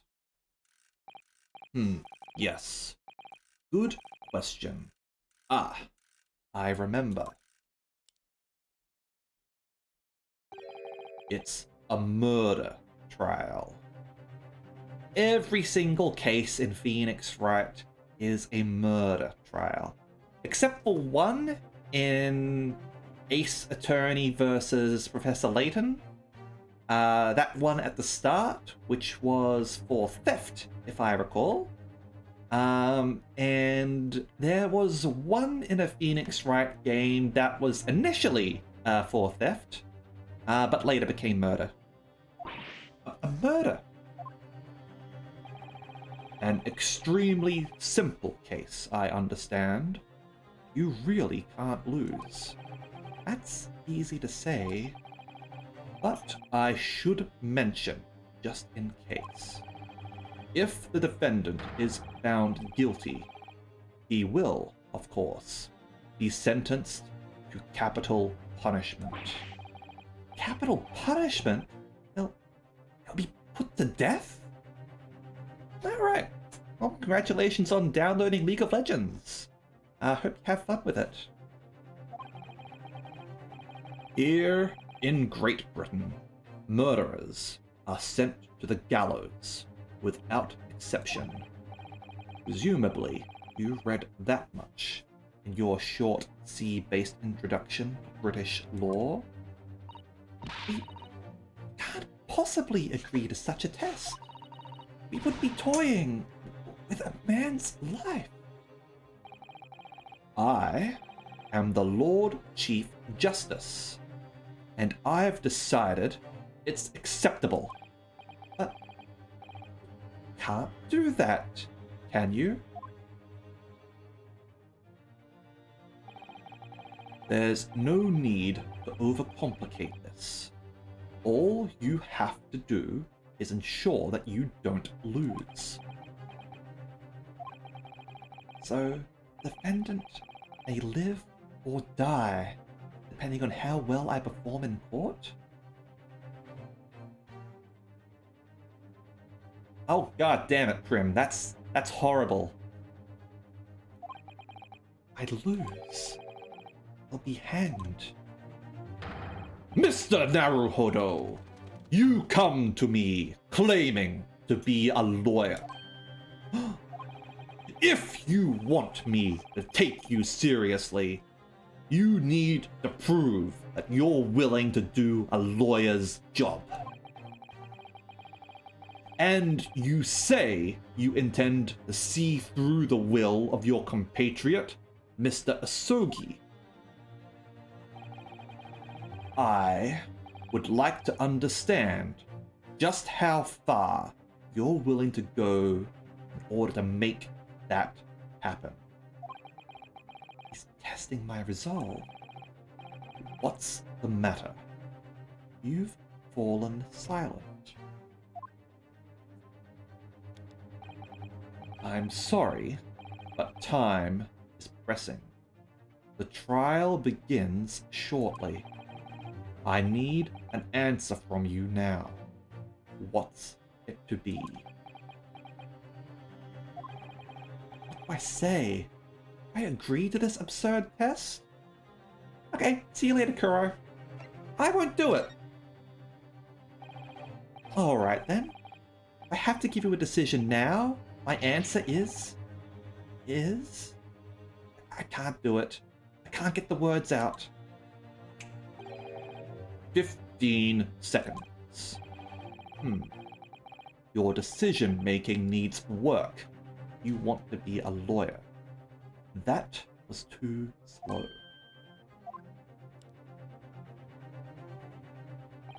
So, it's as I suspected, is it? Sorry? You have noble intentions, but lack the resolve to see them through. The test is cancelled. Thank you for stopping by. Go and acquire your ticket for passage back to the east tomorrow. This conversation is over. Yes, Lord Strongheart. Thank you for offering me a chance. Mr. Naruhodo, I'm sorry, Miss Susato, but what could I do? It's all right. I understand. You do? It's not an easy decision to choose whether to defend a man in these circumstances. But resolve has absolutely nothing to do with it. What are you trying to say, Madame? I think what Miss Susato means is that no matter how badly I'd like to be recognized as a lawyer and stay here in Great Britain, to risk another man's life by treating his one and only chance at a trial so trivially would be utterly unforgivable. And I feel exactly the same way. I'm sure the defendant won't see this trial as a test, as some kind of experiment.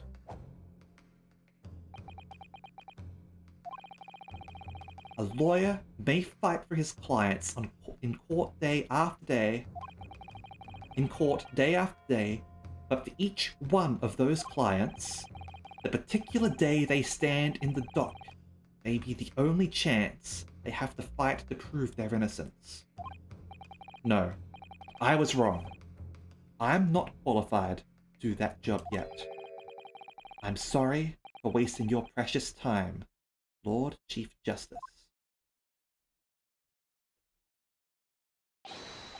Wait!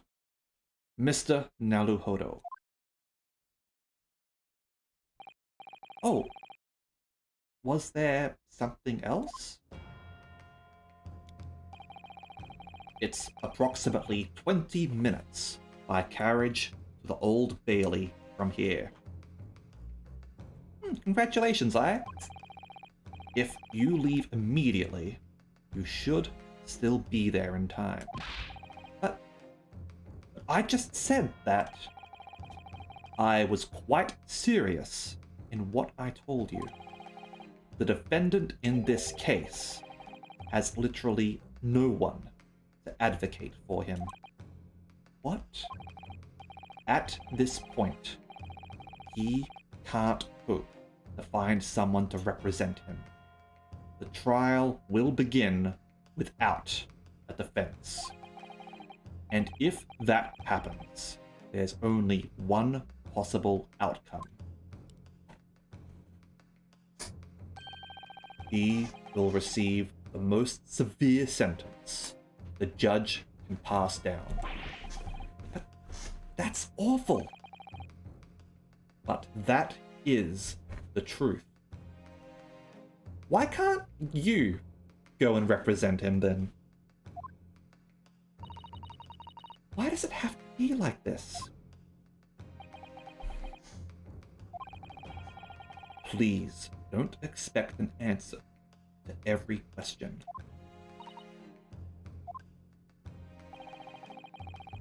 Too busy being Lord Chief Justice. The cold, hard truth of the matter is that there is only one person now with a chance to save this man from a very miserable end. And that is you. And really, his only hope? So, what do you say now, Madame? Me? What do you mean, Lord Strongheart? You said it wasn't an easy decision to choose whether to defend a man in these circumstances. and I agree. But in my estimation, it is purely and simply a matter of resolve. Oh. Our time is up here. I have a meeting to attend. I must leave in 2 minutes and 16 seconds. So, venture into our great city and enjoy yourselves.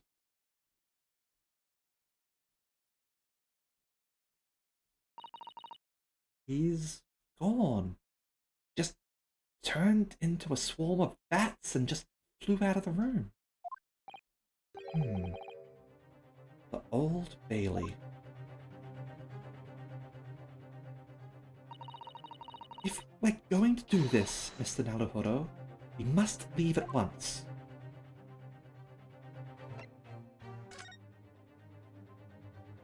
It's Miss Susato, can I just ask you something? Careful. From this position, I can perform a Susato takedown in an instant. I know. Mr. Naruhodo, you heard Lord Strongheart. The trial starts imminently. If I need to throw you, I will. You know, could just say, I think we should hurry to the courtroom. If you need to ask me something, it had better wait until we're at the Old Bailey. Yep. What do we do? Can I just ask you something? Okay.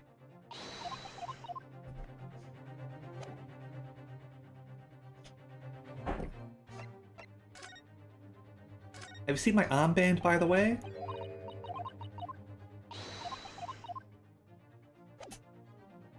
Alright. This oppressive air is really quite stifling. Office of Lord Chief Justice Strongheart in Britain's great capital city, London. Its grand stone architecture and the echoey tick of the vast cogwheels lend it an air of authority. No achievement, boo. Maybe we just have to do it more times. So the Old Bailey. If we hurry and catch a cab, we may just make it to the courthouse on time. London's highest criminal court with an illustrious past. The Old Bailey. This is where I'm to take my test and prove my worthiness as a lawyer. Okay.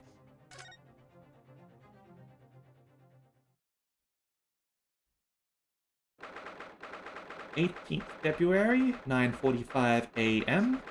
Old Bailey, defendant's antechamber. Oh, thank goodness we're in time. There's still 15 minutes until the trial begins. Never knew a horse-drawn carriage could go so fast. Thought my teeth were going to rattle loose. Did you hear what I said to the driver when we climbed aboard? Get us to our destination in 5 minutes, driver, and there's a guinea in it for you. It's one of my favourite lines from the Herlock Sholmes stories, and it worked quite perfectly. I'm not sure why you were so pleased. I thought we were going to die, and we had to pay gold for the privilege. Well, at least we arrived here before the trial started. Yes, I suppose there's that. Anyway, I don't understand it. Court clerk said the defendant should be here, but there's no sign of him at all. Are we defending an animal? So this is the Old Bailey. Even this room for defendants to wait in is grand. Can't wait for the trial tomorrow where you defend the carriage driver for speeding. I wonder if there were speed limits back then. Are you alright, Mr. Naruhodo? I'm feeling tense, that's all. This place gives me the same sense of foreboding that I remember from the Supreme Court in Japan. An oppressive air. Almost as if the building itself is going to crush whoever is about to be sentenced. Feels like only yesterday I was the one about to be crushed. The center of the world, home of Eurobeats. Gas, gas, gas. Yes. Whoever the man you're to defend is, I'm imagining he's feeling very alone at this moment. Top of the morning to ya, madam. Sir?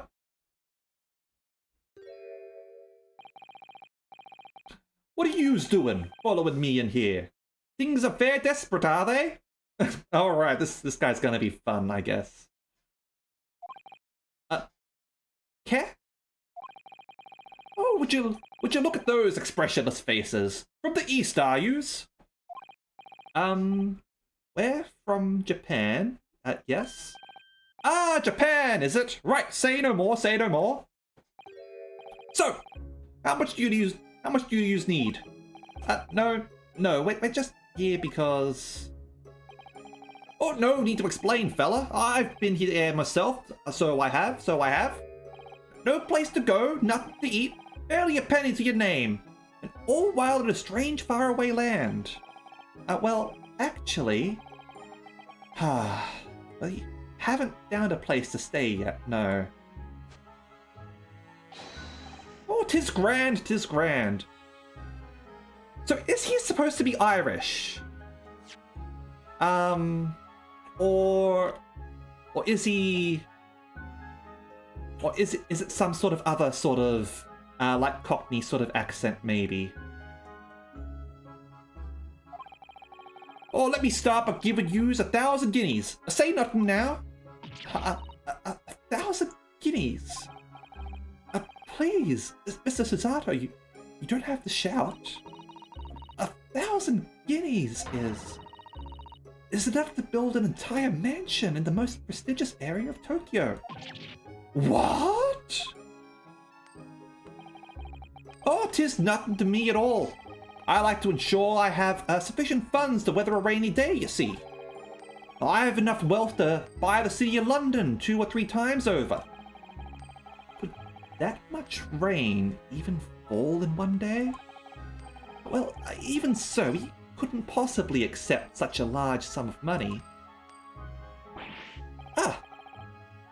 Hit me right in the eye. Oh, don't get me wrong, fella. I'm not giving it to you for no strings attached. I'll be wanting you to do something for me. Oh? To be honest, it is a little embarrassing. The trial that's about to begin, you see, is for me good self here. I'll be in the dock. So, now, what I want you to do is come along with me and stand there beside me. Officially, you'd be my lawyer, but that's just a little detail now. Oh, well, the thing is... Oh, don't worry about a thing. All you have to do is stand up there next to me and nothing more. Otherwise, you see, the trial is going to start without me having any kind of representation at all. So it was true. Lord Chief Justice wasn't just making it all up. I'm terribly sorry to have to ask, but does that mean you're the defendant in this trial? Oh, bluster and blazes, do you not know who I am? Me, one of London's biggest names? No, sorry, we've only just arrived in the city, you see. I see. I suppose it isn't altogether impossible. Well, next to Hyde Park there in the centre of London is another beautiful park. Sorry, a park? What? It's called McGilded Park. Full of blossoming flowers in the spring and singing birds and whatnot. I donated it to the city, so I did. An entire park in central London. A city of smiles, that's my vision for London. Nothing Magnus McGilded wouldn't do for the city and its queer old people. Oh, McGilded. I guess maybe he is, like, Irish or Scottish or something. I don't know. That's amazing. I mean, really extraordinary. Ah, but now they've the gall to say I'm a good-for-nothing criminal. Me, Magnus McGilded. Welcome back, I. What is the matter with the London police, I ask ya? What is wrong with them bobbies? Alright, don't pass out. Yeah, hi Beck, I'm Araxis. Mr. Naruhodo? Perhaps now would be a good time to introduce ourselves, while the gentleman catches his breath. Good idea.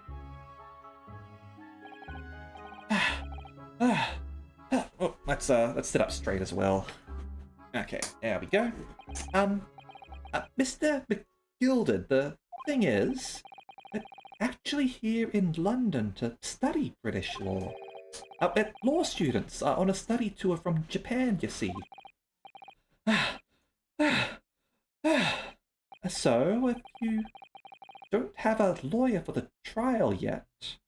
Not yet. I'm not vaccinated yet, but I have an appointment set up for the end of the month. And you'd be happy to put yourself... and you'd be happy to put yourself in our hands. We'd do our best. What was it after saying, you daft idiot? I've given you 1,000 guineas to stand up there next to me, haven't I? Well, yes, but I wasn't really offering to just stand up there next to you. Oh, I think I see what's going on here. Sorry? I know what you're thinking. This Chancellor of a fella claims to have more money than the Queen. If that's true, why the blazes can't he hire the finest lawyer in all of England? Yeah, reaction is different for every person.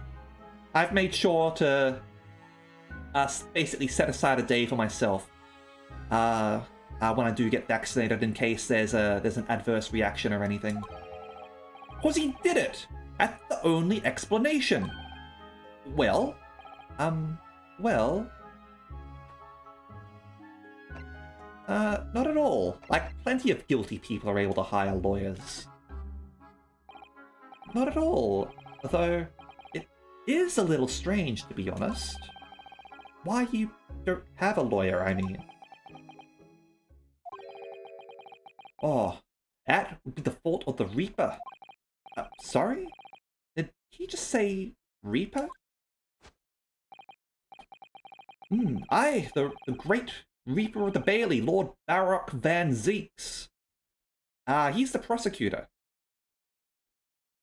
Barock Van Zeeks. Maybe he is Scottish or something. Should I... He's the prosecutor. The prosecutor is the Grim Reaper? Oh. When Van Zeek stands for the prosecution, they call the accused as sacrificial lambs. And to this day, in every single trial which he's been the prosecutor, accused has been damned. What? Oh, it's reached a desperate situation where there's no one willing to stand defense against the fella at all. Would say he's a living legend of the Old Bailey. Oh, goodness. Lord Barock Van Zeeks. Van Zykes. Barock Van Zykes?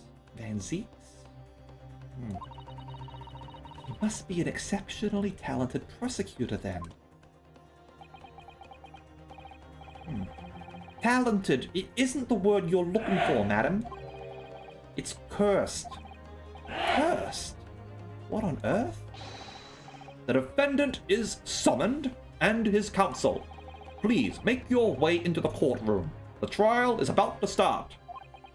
His counsel. That would be me. Oh, it is time. Well then, fella, don't let me down. But I don't know anything about the case. You haven't told me what happened. In before Von Karma's ancestor. Yep, wouldn't be surprised. Till you showed your face here, I'd made up me mind, so I had. Sorry? I'd decided I'd have to defend myself in there. How would that have worked? Then you made an appearance. Student of law, wouldn't you know? Well, 'tis no accident, I can assure you of that. Well, 'tis fate. Don't get cold feet now, please.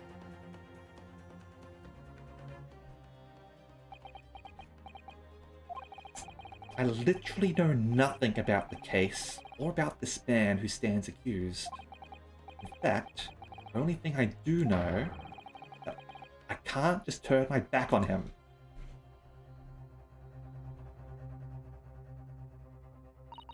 Mr. Naruhodo. The man has no one. I have to stand alone in that courtroom, armed with nothing to defend himself. Yes, something that Kazuma would never have allowed to happen. Counsel for the defense, what are you doing? You're late for the start of the trial, you will lose your right to stand. I'll be right there. This guy's gonna be a noble prick, isn't he? It's happening then.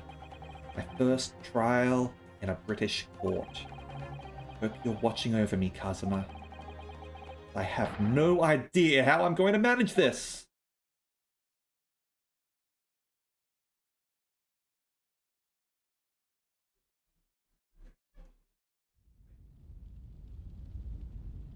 Oh boy. Fire. 18th February, 10 a.m. The Old Bailey courtroom.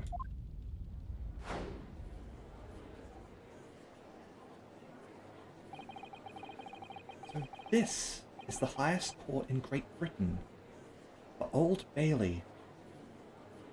There's an actual jury? Centuries of history in this place is palpable, isn't it? So different to the Supreme Court in Japan. Or maybe they're all judges. It feels both imposing and serene at the same time. The atmosphere almost makes words redundant. Whatever the country, determining a person's guilt or innocence is always a solemn affair. I've been a member of a jury before. There were definitely scenes of humor in that case. It was a very dark case, I have to say. But Yuri, not Yaoi. Welcome to the. Thank you very much for the raid. Thank you very much for shouting them out, Ada. How are you going? You were playing the Great Ace Attorney Chronicles yourself, huh? How's that going for you? To those who don't know me, I am Araxis Denacia, your revolutionary bartender, here to save the world from dystopia. So far, we are on the third case in the game, so I'm not sure if you're ahead or behind this one. I just want to make sure so that you don't sort of accidentally get spoiled or anything. If you're ahead, great. If not, do be warned that you might sort of see stuff that's ahead of where you're at. How did your stream go? Hopefully quite good.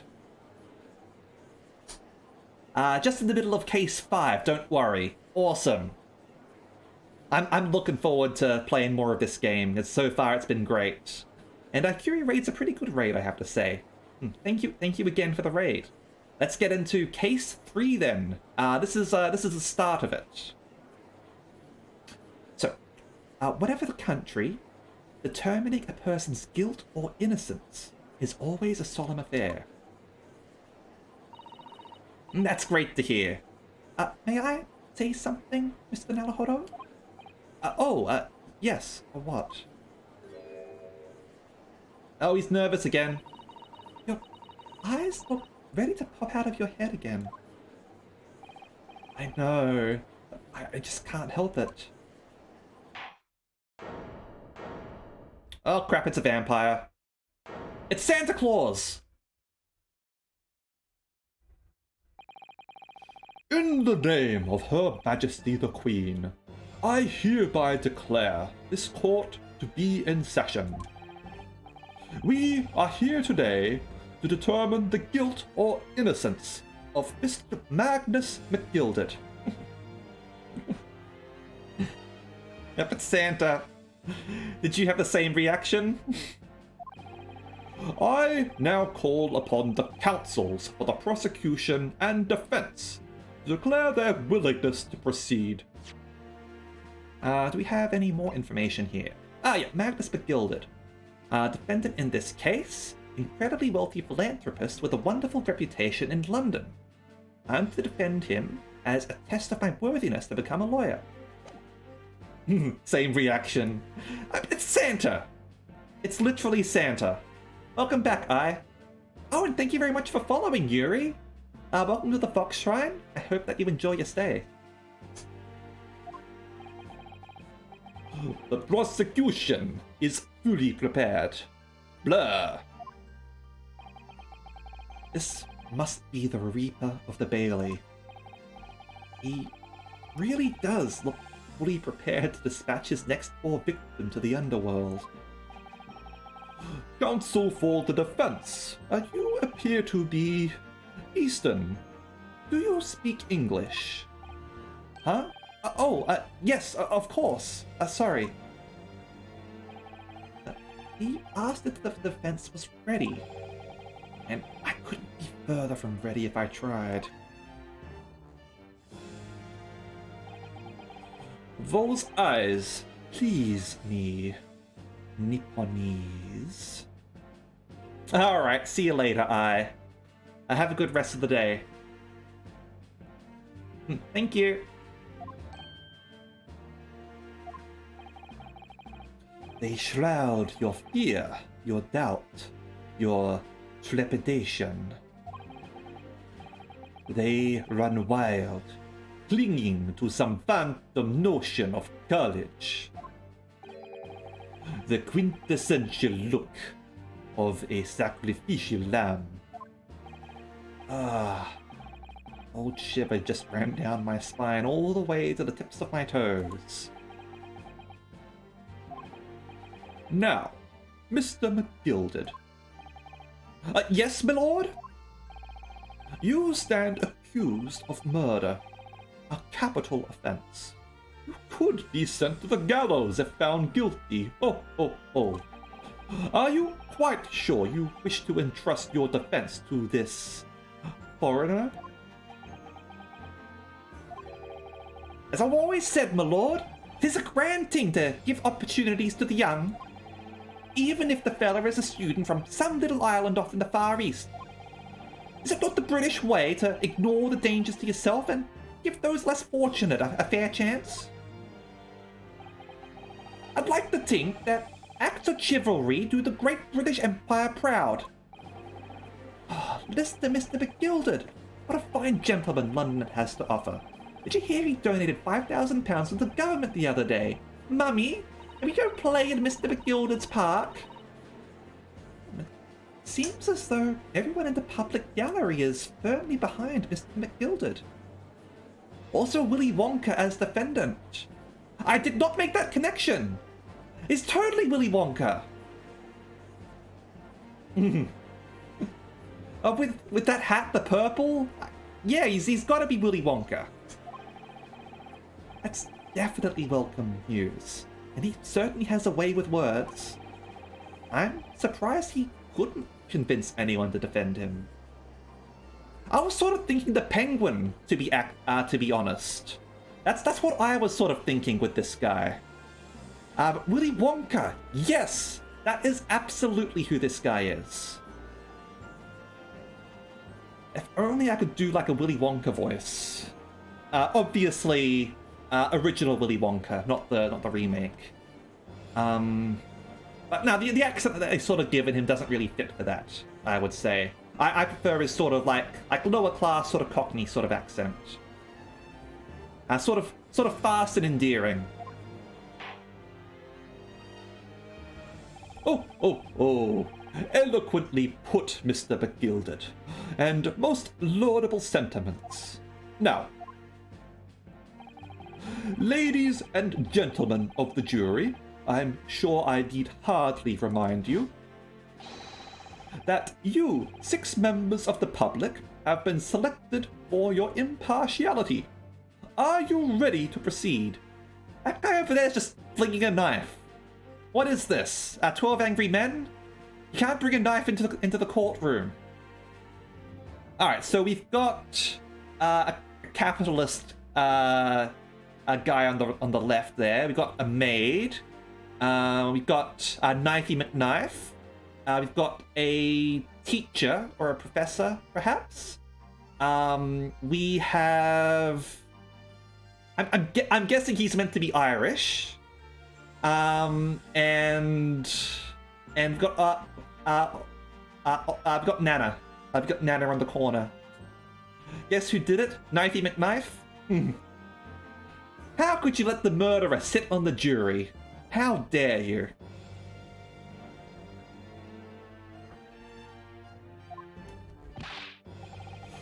Yes, my lord.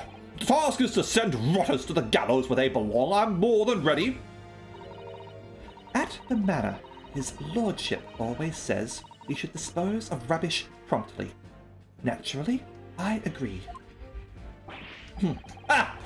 Any criminals here will soon be wishing they never set eyes on me.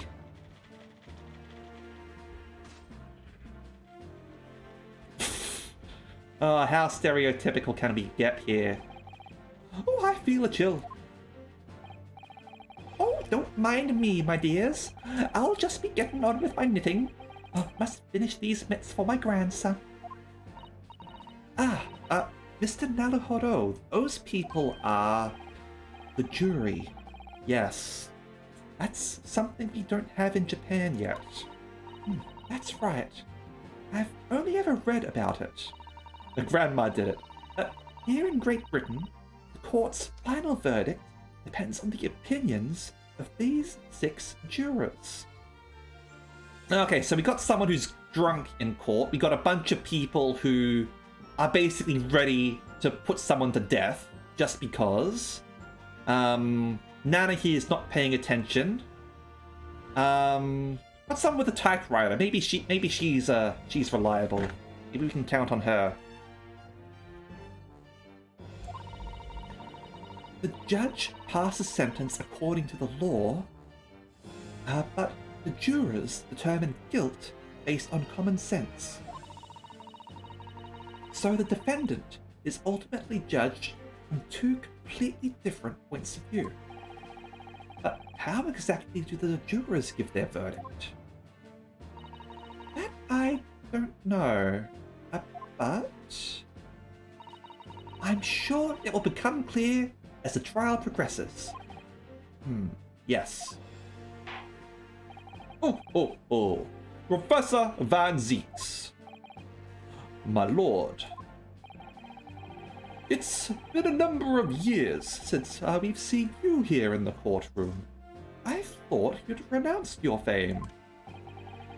I'm known as the Reaper of the Bailey, my lord. Infamy rather than fame, I would say. But yes, 5 years have passed since I last spread my wings in this capacity. 5 years! So, what brings you back? Is there some change of circumstances of which the court should be aware?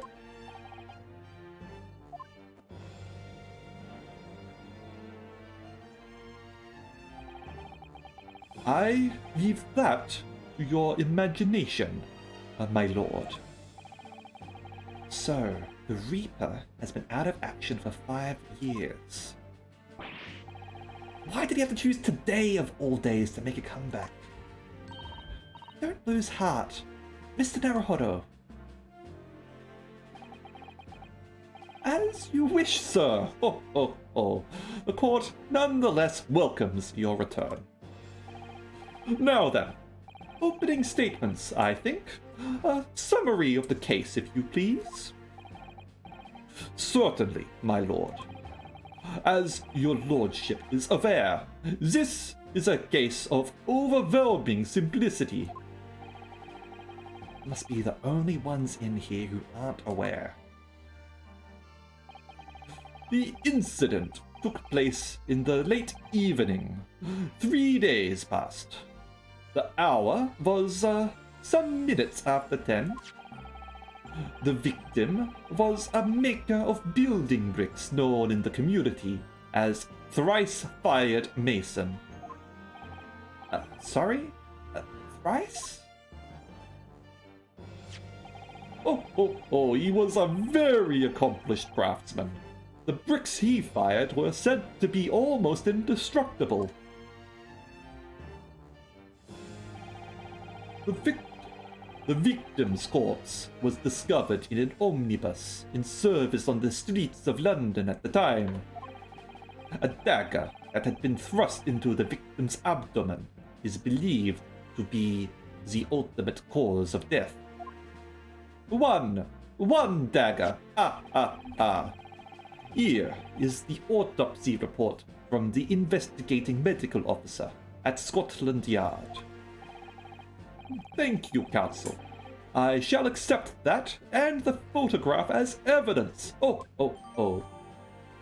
Okay, a report prepared by the Scotland Yard coroner gives the cause of death as internal hemorrhaging as a result of a single stab wound to the abdomen. Alright, and a photograph of the victim taken on the omnibus. The knife in his abdomen is clearly visible, but his face is partly obscured from view by an old crooked hat.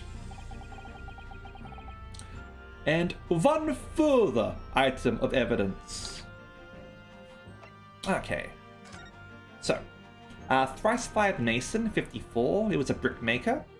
Time and cause of death, 15th February, 10 to 11 p.m. Stabbed once in the abdomen with a knife whilst journeying in an omnibus. Died due to internal hemorrhaging resulting from the trauma. Must be awkward to explain to your British peers why you have a Romanian accent. Clearly he lost his wealth and fortune in Romania and moved to England to seek a better life for himself. Haven't you seen, like Dracula in America or anything like that? Vampires can travel. Okay. Yep. Alright, so... he's missing a button. So that's one thing that's going to be important later on, I'm sure.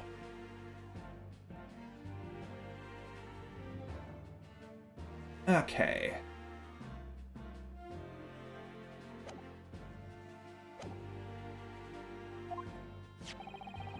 The prosecution wishes to submit these as well.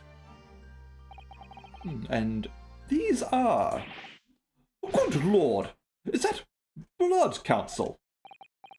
Yes, my lord. Seized by a policeman who arrived at the scene. I did make sure to clean up some of it before it arrived. These gore-stained gloves were taken from the hands of the accused when he was arrested. What? Mr. McGilden's gloves had blood on them?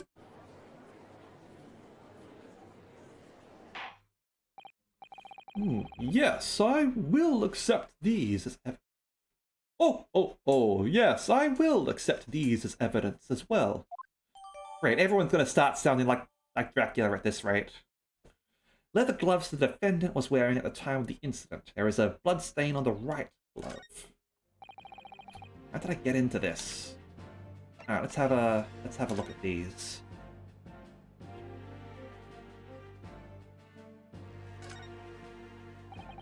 This is definitely blood, isn't it? Not the most pleasant sight to be confronted with on our first day in London. Well, nothing will come of grumbling now. No. the way, is Mr. McGilded right-handed? Yes, I believe so. Transylvania is in the middle of London. He was toying with a coin in his right hand a little earlier. Okay. Pity. Only he'd been left-handed. I think blood on either glove would be fairly incriminating, really.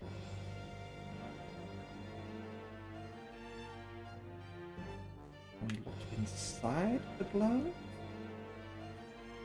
there anything else to the glove? Okay. Not that I can see.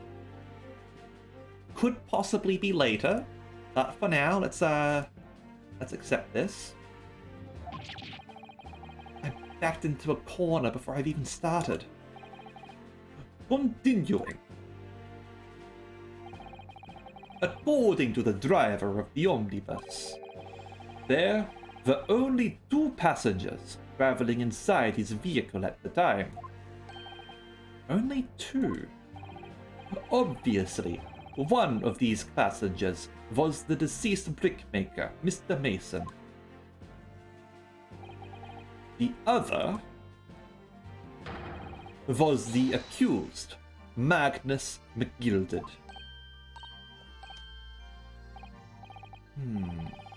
Well, rather damning evidence, circumstances to say the least. Defendant, what say you? Well, of course, I have no recollection of such a thing. Mr. McGilded. To be sure, I rode the omnibus that evening. Whenever I'm in a carriage, I'm taken with a fierce tiredness, and I always succumb to it. Are you claiming to have been asleep? 'Tis the motion of the carriage, my lord.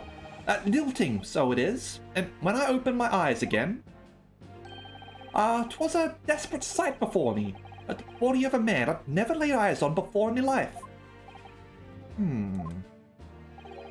Now I ask yous, what good-hearted soul wouldn't rush to help a fella bleeding from his stomach?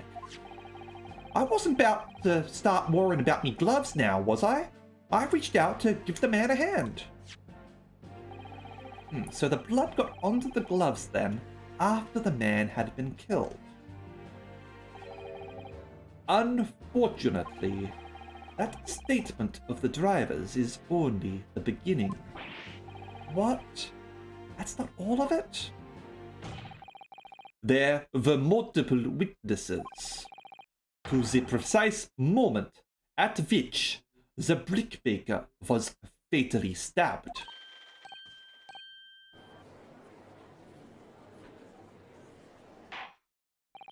Order! Order! Order! Oh! You don't want to be naughty, do you? When the killing took place, only the victim and the accused were inside the carriage, and there were witnesses to the crime. This is not just a case of compelling evidence. It's the nail in the coffin for the accused.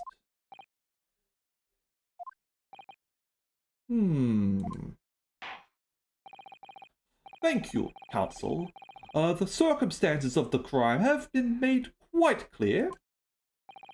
I think we will hear testimony from these witnesses, first of all. Don't I get to make an opening statement? Your wish is my command. Bailiff, bring the witnesses in at once.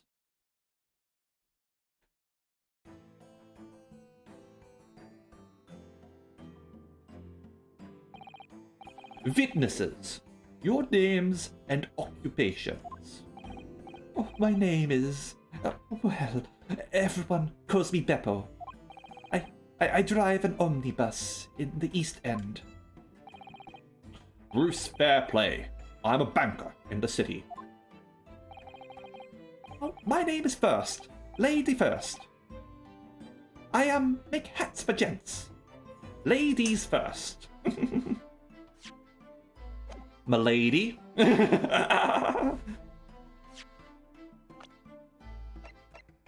Okay. The victim, a skilled but poor brickmaker who lived in the East End.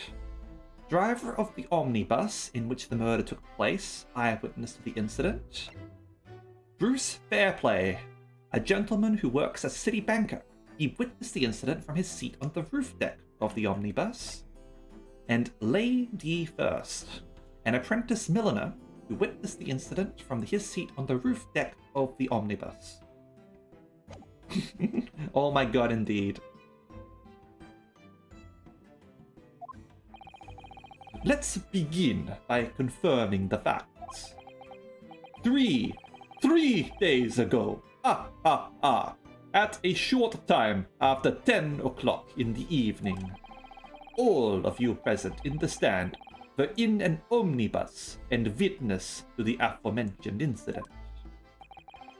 Is that correct? Oh, yes, sir. Quite right. Oh, yes, sir, that's right, sir. Oh, very well then. Let's begin your formal testimonies, please. Oh. Each of you will tell the court precisely what you saw.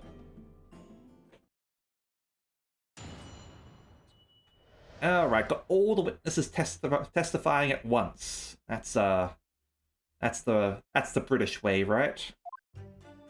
Oh, it was the last bus of the evening, so I had a few customers. I remember it well.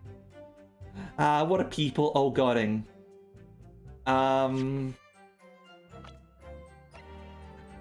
Lady First, a guy who makes hats for people. Milady, I tip my hat to you. The victim and the man accused of killing him were sat next to each other inside the bus. Then, out of the blue, the accused just reached over and plunged a knife right into his guts. Oh, that's right. He stabbed him. I screamed, I did. Couldn't help it. As soon as I heard the scream, I stopped my bus. And then I saw it too.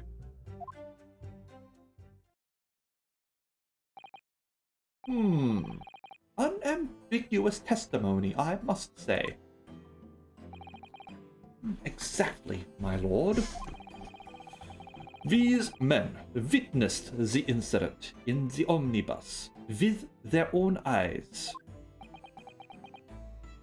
They were on top, however, and his face is obscured by a hat, so they couldn't have seen it, right? I'd like to ask a question, if I may. Yes, counsel? Well, this testimony makes absolutely no sense to me whatsoever. Why not? The incident took place inside a moving carriage, didn't it? As has been clearly stated from the outset, yes. In that case, how could those two witnesses possibly have seen what happened? There's no way they could have seen the inside of the moving carriage.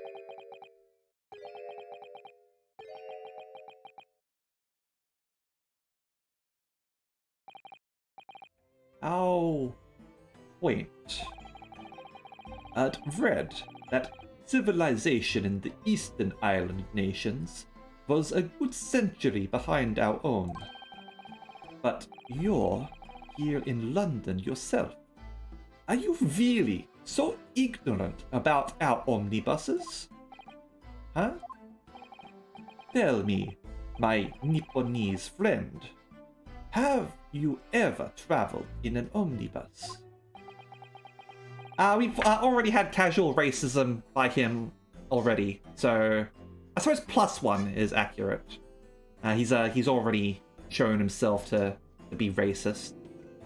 Well, no. We only arrived in London this morning. No matter. I've arranged for us all to see for ourselves. The actual scene of the crime, that is. Probably at least 2 now. I honestly wasn't keeping track. There was a lot of racism in the first case. What do you mean? The actual scene? How? A carriage is designed to be moved, after all. Presumably you understand that much? Yes? The omnibus in which this bloody crime took place is here today, in this very building. Here? What? The entire carriage? Bailiff? Bring forth the stricken omnibus. Oh. All right.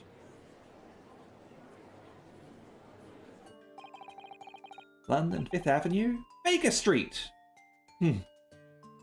So that's an omnibus. The omnibus. Can't believe they could bring something so enormous in here. Great Britain's courtrooms are amazing. As you can see, the omnibus was pulled by two horses, and can carry up to eight passengers,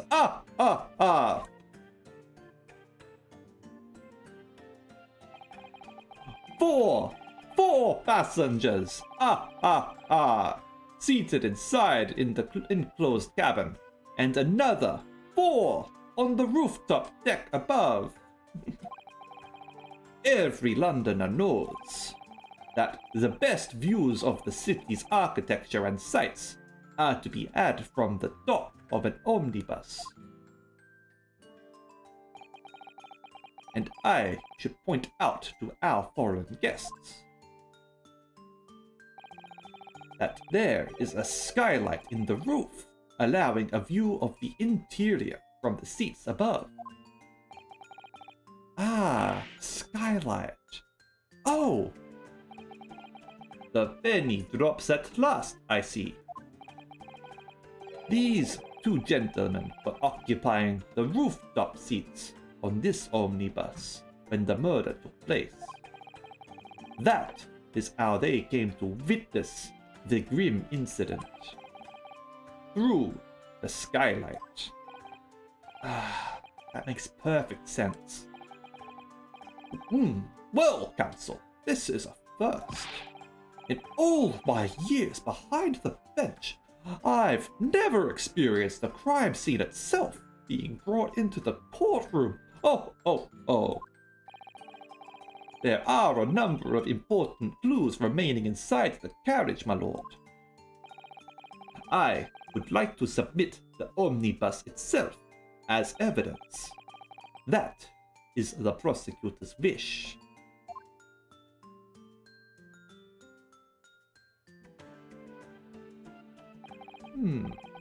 Very well. I see no reason why not.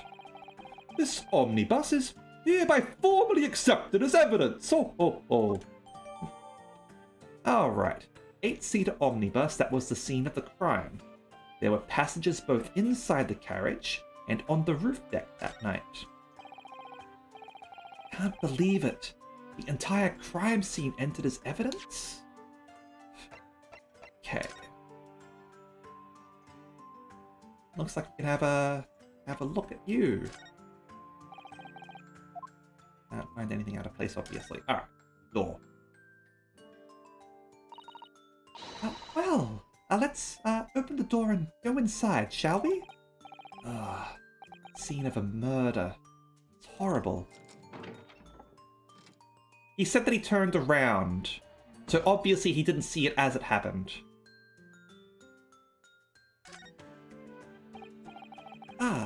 That's a poster for the great exhibition that's due to start 6 months from now. there's a lot of focus being drawn to the Crystal Tower, the centerpiece of the whole exposition. Oh, the Crystal Tower. It's under construction already, I believe. People all over London must be fizzing with excitement at the prospect of such a grand event.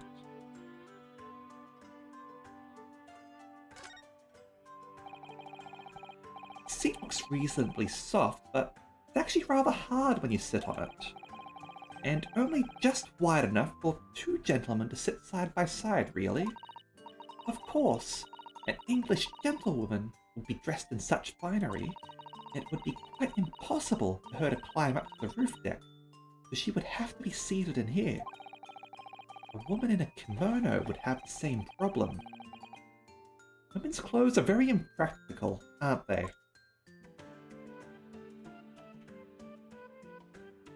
Let me look at this. The seat has a handle, it seems.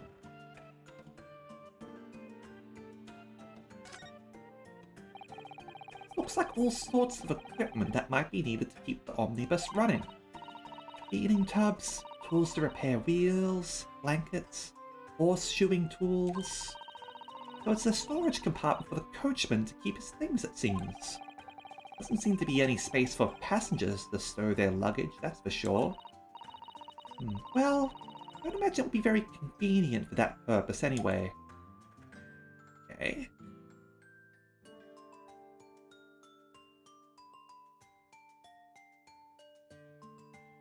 Let's have a look at this. That's a poster for the Great Exhibition. Oh, that's the poster again, huh? Okay. That's the door. That's for the blood stain. That's blood that's soaked into the seat. The victims, obviously. Yes. And that seat would be clearly visible from the roof deck. Would you really stab somebody in full view of the other passengers like that, I wonder? Well, it was after dark. And there was a lamp on in here, so perhaps the culprit couldn't see anything outside through the skylight. Whichever way you look at it, doesn't seem like it was a planned attack. Okay.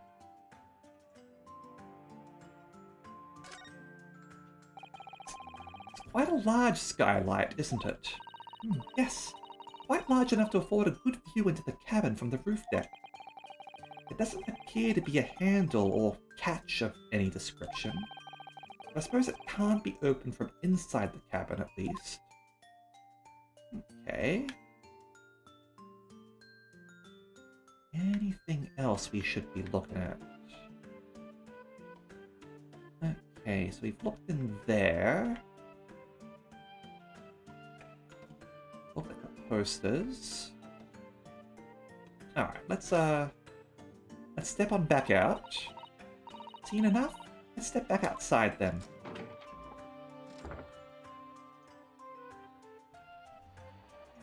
Okay, let's have a look at the rest of this.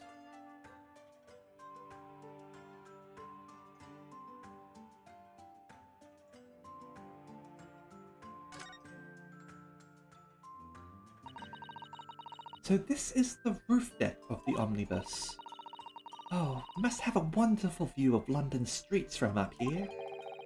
So, people sit all the way up here on bitter winter nights, with the cold air rushing past them? And they have to pay money to do so? I can't imagine how cold it must feel. That just made me think of something horrible. Can you imagine being dragged around the city in the freezing cold as a punishment? Oh, perhaps that is the real price you pay to stay out late. Okay, so this would be the driver's seat. This is the roof deck. Oh no, that's still the roof deck. Okay, so I guess the driver sits over here.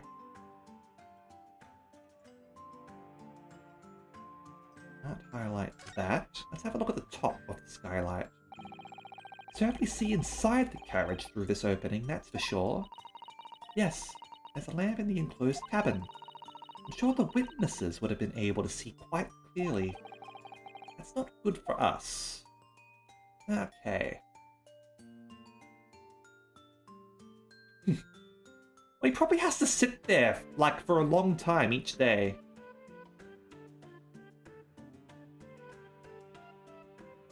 Okay. Nothing underneath, is there? Doesn't seem to be. Phoenix Wright Omnibus! Ha! Look at that!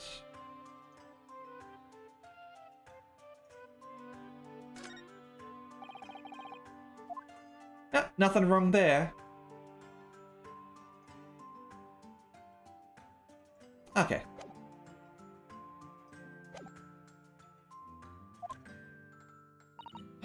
Yes! Great Britain is simply extraordinary. I would help myself a lot by giving that omnibus a thorough examination, seeing as it's here.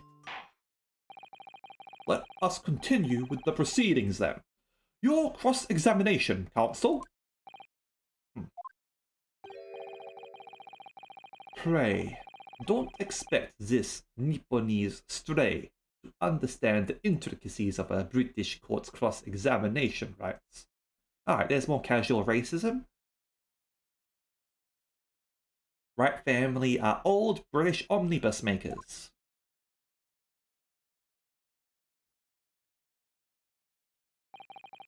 Alright, my first cross-examination in a British court. Focus, Yunosuke. Focus.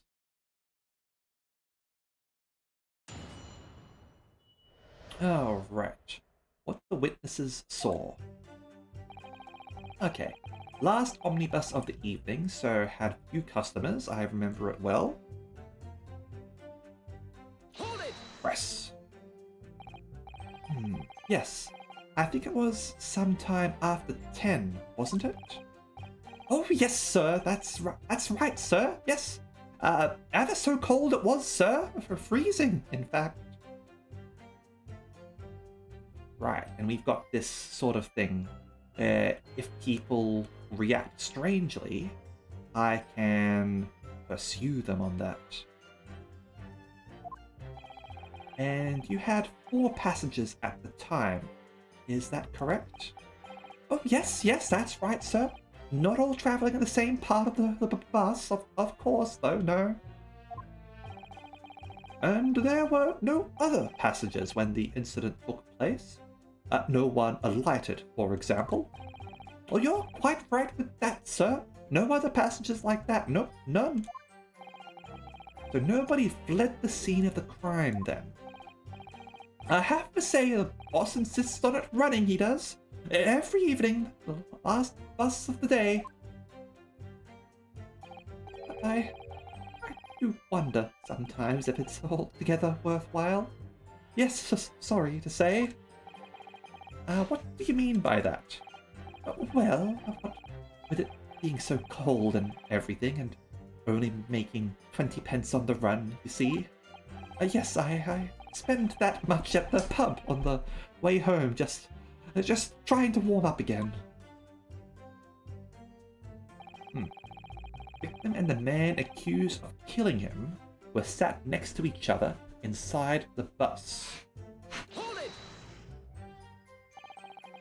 And you saw them through the skylight in the roof of the carriage? That's right. When you sit up on the top deck, the window is right there at your feet.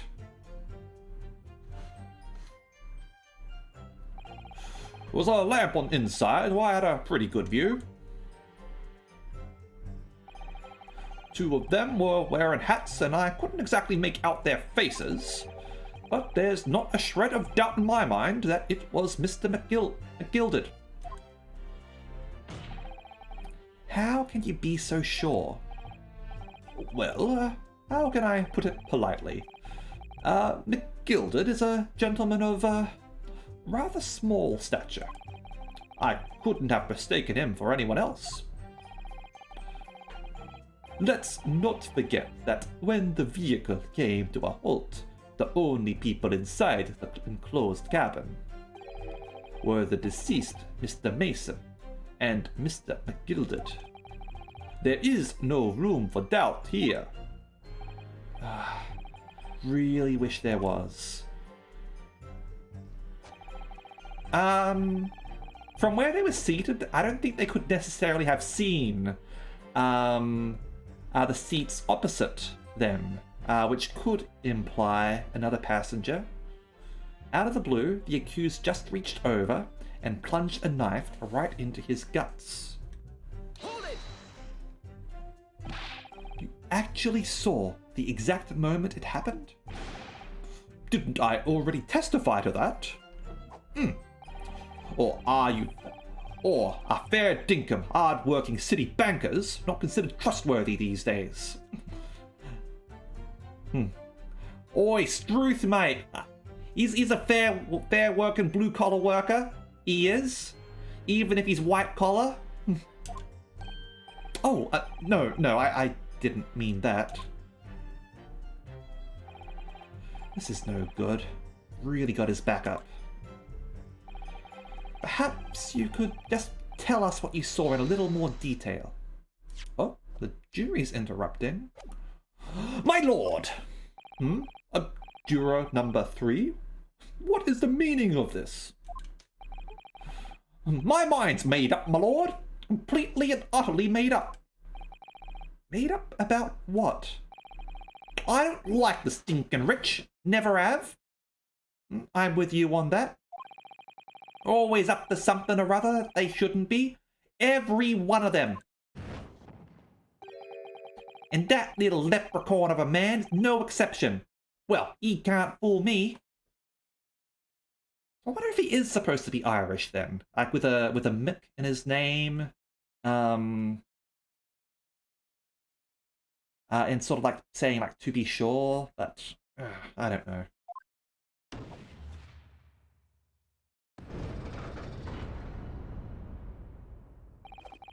No point wasting time listening to any more of this.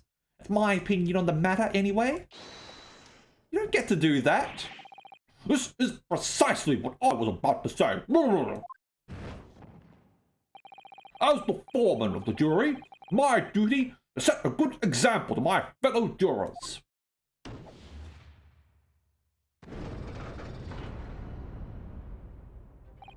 What is happening here? Let me see. Yes. It seems that's how the members of the jury give their verdicts. With fire? Apparently, yes. White for innocent and black for guilty. As the 6 members of the jury make up their minds about the case, one by one, they each cast a ball of fire into the great scales of justice, as we saw a moment ago. So that's how England does its trials. Gee, I never would have thought. How droll. So, if those enormous scales fall completely to the black side, does that mean... Let's do our very best to make sure that doesn't happen. Now I'm even more worried than I was before. Very well. The court acknowledges the change in the jury's stance. Counsel for the defense, please continue with your cross-examination. This is a nightmare. Oh, that's right, he stabbed him. I screamed, I did. Wouldn't help. Hold it! He stabbed him, you say. And you were sitting up on the roof deck, were you? It did get interrupted. Like, I'm planning on going through the rest of this, and if nothing sort of happens, I do plan to go back to it to see what happens. Oh yes, that's right, sir. I was up on the roof seats. I remember seeing the little gent sitting next to the fellow that was stabbed. I'd been thinking about a new hat design, you see. I was just gazing absent-mindedly around. But then I happened to look down through the skylight. sticking right out from his belly. That huge, great knife. A grim sight indeed. That didn't help me at all. Jury looks like they're even more convinced my client did it than they were before. That appears to have made everyone even more dubious that Mr. McGilded is telling the truth. If only we had some evidence to counter their suspicions. Mr. First. Oh, yes, sir. Is this the knife you saw? Oh, good grief. Yes, that's it. The very one, sir. Is that? Yes, counsel. That is the blade that was driven into the victim's belly like a stake through the heart. The only way someone can kill myself. That is a blade of considerable size, counsel. It is. And furthermore, the scabbard is emblazoned prominently with a certain initial. The letter M, which seems oddly familiar. Please no. M, for Magnus, perhaps? Or McGilded, possibly. Take your pick. It seems this particular big name in London made a magnificent mistake. Objection! But there are M's everywhere. Yes, like in Mason. Objection!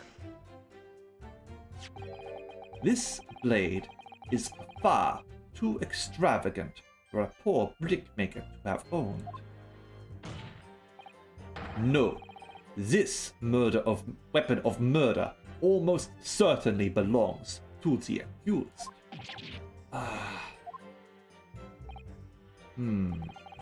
Not conclusive, but certainly compelling, counsel. Alright, murder weapon has been entered into the court record. Quality and fancy ornamentation suggests it must be quite valuable. My lord, if you'll forgive the interruption. A juror number 2. Go on. Mr. McGilded is a pillar of society and a gentleman's word should be sacrosanct. However, those of us in service know we must accept hard truths. Wait, what are you about to do? Dispose of the rubbish.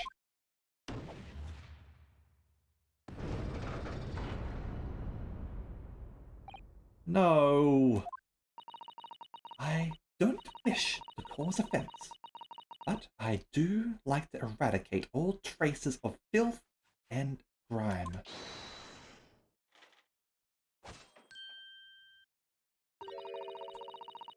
I have painstakingly typed every word out of here today and cross-referenced all the facts. As such, I am now in position to draw the only logical conclusion.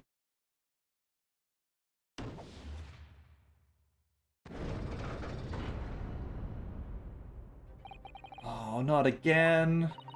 That's 4 out of 6 jury members who have proposed a guilty verdict. Only 2 left. Oh, we've had it. Every time I press these witnesses for more information, I just make the situation worse. Nonetheless, what we need, more than anything at the moment, is more information. We're still very much in the dark. Speaking of, let's have a look at that knife.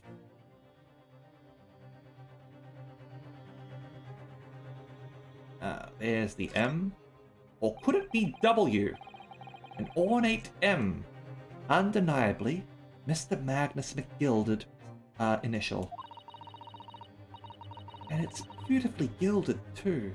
Must be very valuable, I should think. What is it? Look at this M. If you turn it upside down, it becomes a W. This could change everything. Yeah, gotta set it to W for Wumbo. W. Yes, this is one of those, turnabout cases. I'm sure of it. I'm afraid I don't know it all. But what I am sure of is that this is an M. Oh, that idea was quickly quashed.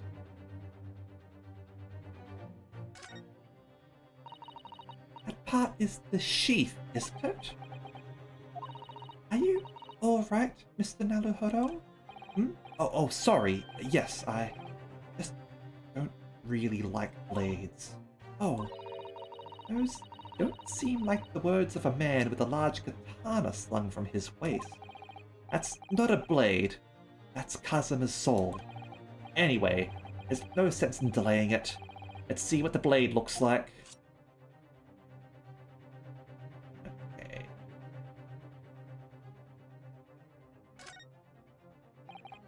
It looks like a lot of blood. Surely is blood. The victims. Englishman's blood. Looks a lot like a Japanese man's blood. Did you think it wouldn't? Sorry, it's we've only just arrived here in Great Britain. I'm finding it a little hard to adjust. Yes, I do understand. Okay. Is that all there is to know about the blade?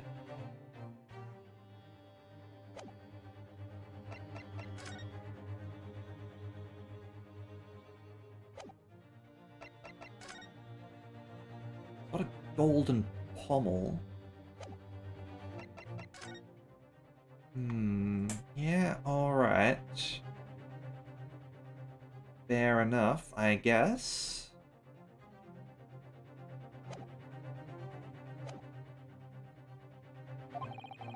I suppose I'll just have to keep pressing the witnesses, knowing that more sparks may well fly.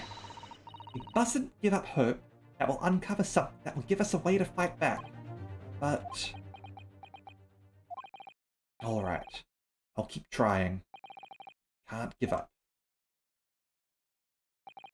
I just need to keep calm and listen to the witnesses' statements again.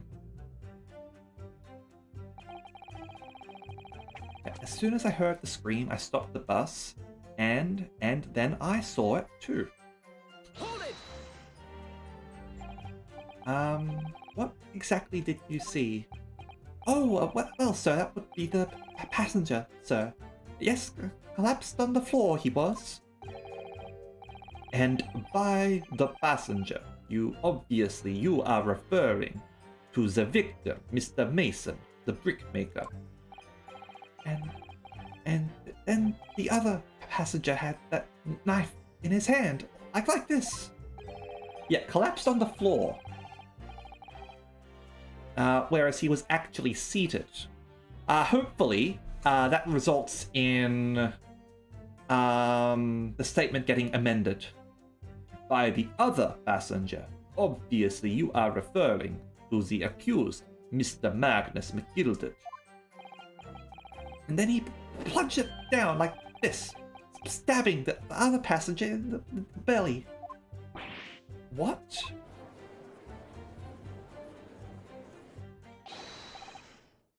My lord, I wish to speak. Yes, juror number 5. Do I take it that you too... as the master of the London Guild of Coachmen... Wouldn't obviously you are referring to XB leading the witness in a non-kangaroo court. Clearly we haven't learned about objecting to leading the witnesses.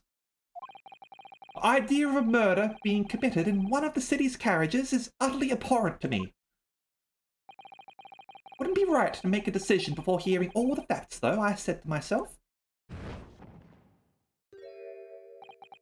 But I've heard enough of now. Horse has bolted, as they say. No, please, just keep an open mind a little longer. Yup, now, Silver Blaze. Finish is in sight. Because he's more supposed to be a horseman rather than an Irishman. Okay, that's why the horseshoes and the luck. Beppo is a long-standing member of the guild, and I trust what the man says. Oh, thank you, sir. You're too kind, sir. That explains why they're dressed similarly. And also, if he knows the witness, shouldn't that exclude him from the jury? Excuse yourself, man. This is too unkind, sir. Which now means that five jewelers agree to condemn this man.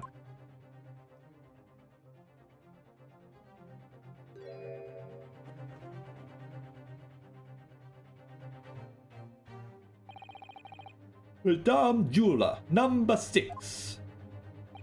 Oh, yes, dear. What can I do for you? You have heard the testimonies of the witnesses in the stand. Oh, yes, I certainly have. Still got my hearing, you know. Then, pray tell, why are you yet to pronounce your leaning? Well, dear, the thing is, I'm a creature of habit, me. I always go to the park around this time of day and sit on a nice bench and get on with my knitting. There's a lovely little park just near where I live. The Gilded Park, it's called. The gentleman donated it to the city, you know. To put a smile on Londoners' faces, he said. I can't imagine such a fine young gentleman would have it in him to take another man's life. He is always doing such wonderful things for the city. Oh, that's right. A man like that wouldn't stab someone, surely. Mother, maybe go to the McGilded Public Library later and borrow some more books. How many Londoners live with their heads in the clouds? Do you people not know? What kind of man Magnus McGilded really is? What kind of a man is he? The philanthropist Magnus McGilded has enough wealth to purchase the entire city he claims to value so highly. But where did all that wealth come from? Your client is a Shylock, sir, and one with the very darkest of souls. What? Stone the crows! McGilded lends money at extortionate rates of interest, so his victims have no hope of repaying him. When they default, he takes possession of everything they own. He is a vulture that preys on the weak. I've never heard any mention of that before. Your faculties haven't deserted you, I'm sure, madame. So, has this thought never crossed your mind? Would a man wealthy enough to buy London in its entirety not have a carriage of his own? What possible reason could this man have had to make use of a public omnibus service? You're not saying that the victim, a poor brickmaker, had next to nothing to his name, save considerable financial liability? It will come as no surprise that his creditor was the accused, Magnus McGilded, and like a vampire, he chose to suck the life from that man. Not that I would know these things. I am a manfire, not a vampire, of course. But let it also be known that the very day Mr. Mason was killed, was the final repayment date for his debts. Good gracious! The brickmaker was destitute. He had lost his house. He had not a shilling with which to repay his debts. And in the end, this pitiful soul had the very last thing he owned taken from him: his life. By the merciless philanthropist pretender, Magnus McGilded. Don't believe it. If I might add something briefly, Miss Susato, you claim that the victim had been lent money by Mr. McGilded, but where is the evidence to support your claim?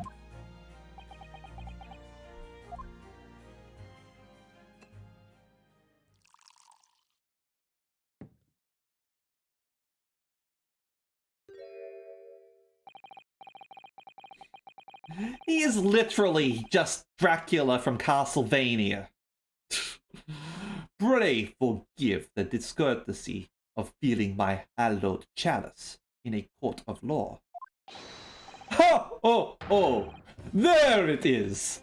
Lord Van Zeex's hallowed chalice! Oh, oh, oh! I gave that to him, 20 Christmases ago. How old is he? On his 12th birthday! Oh, oh, oh!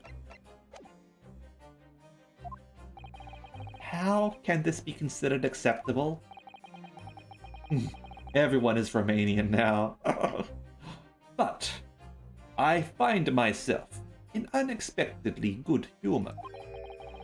I had heard ladies from the Far East would show great courage, but I didn't expect to experience it myself. As judicial assistant to the defense, I am simply doing my job. What a pity that your display of courage is in vain. This is the debtor's ledger, which details all monies loaned by the accused. You will find the victim's name clearly recorded inside. Oh. Allow me to present this ledger as evidence.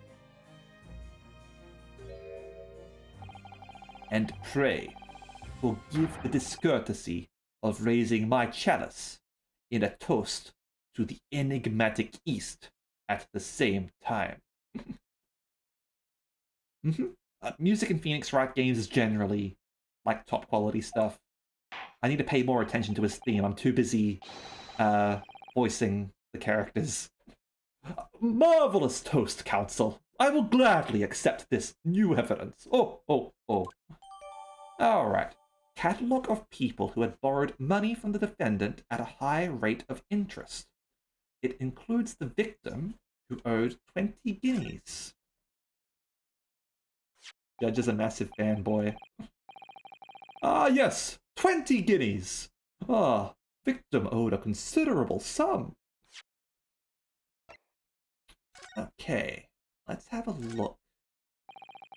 Yeah, nothing there. I guess we gotta just straight up open it. Fair enough. This portfolio must contain all sorts of secrets of London's gentry. Oh dear. Do you really think we ought to look inside? Well, it's not as though we know any of London's gentry personally, is it? Apart from our great detective friend, perhaps? Actually, I wonder. I assure you we will not find Mr. Sholmes' name inside. Well, let's see what we find. Okay, what have we here? Gosh, it's crammed full of gentlemen's names, isn't it? Well, I suppose they're probably not all gentlemen at all, are they? After all, not everyone in this country is well off, and not everyone in this country is a man. Ah! Goodness! What is it? Look at this! You see the name here? Bruce Fairplay. Should that mean something to me? Does sound strangely familiar, actually. Bruce Fairplay, the witness testifying at this very moment. Oh yes, of course! The banker! Why is his name in here? He borrowed 20 guineas, didn't he? And look, the repayment date is fast approaching. It's possible that this is just a coincidence, of course, but this could be very useful information. Details of the debtor's ledger updated. Among the defendants' list of debtors is Bruce Fairplay, who would have been due to repay his loan imminently. So the witness is prejudiced. Okay. There we go. And the accused made quite certain he had ample recompense. Well, it would seem I've had the wool pulled over my eyes. Regrettably, madame, that is the modus operandi of the accused. It's such a pretty little park, too. What a scoundrel! Still, maybe it's all for the best. Wait a minute. Let's think about this a little bit longer. I don't stand for nonsense.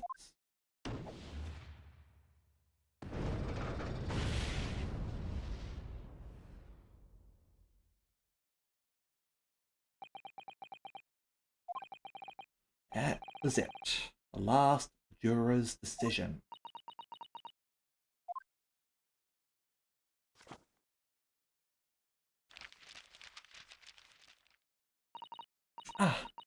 According to this encyclopedia of British law, when all members of the jury have concluded that the defendant is guilty, court proceedings are suspended and the presiding judge will deliver the final verdict and sentence. That's what it says here. The final verdict. It's over then. Oh! There's a footnote, though. A footnote. However, the defense... Oh!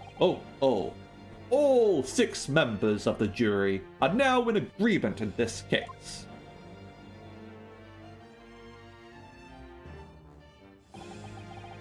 Allow me to convey my respect for your swift and righteous decision.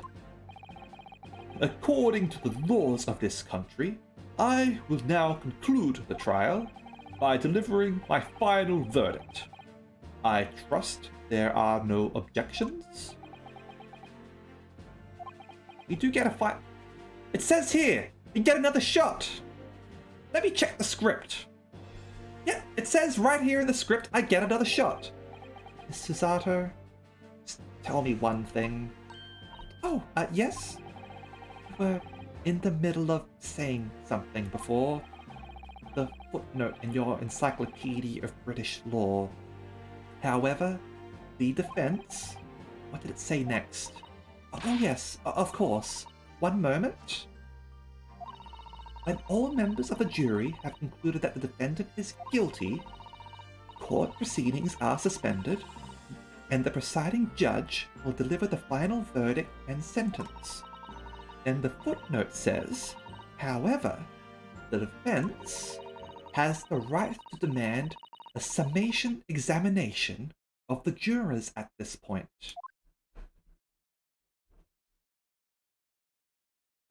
A summation examination? Objection! A summation examination. From which century Has that tome you have there been resurrected? Ah!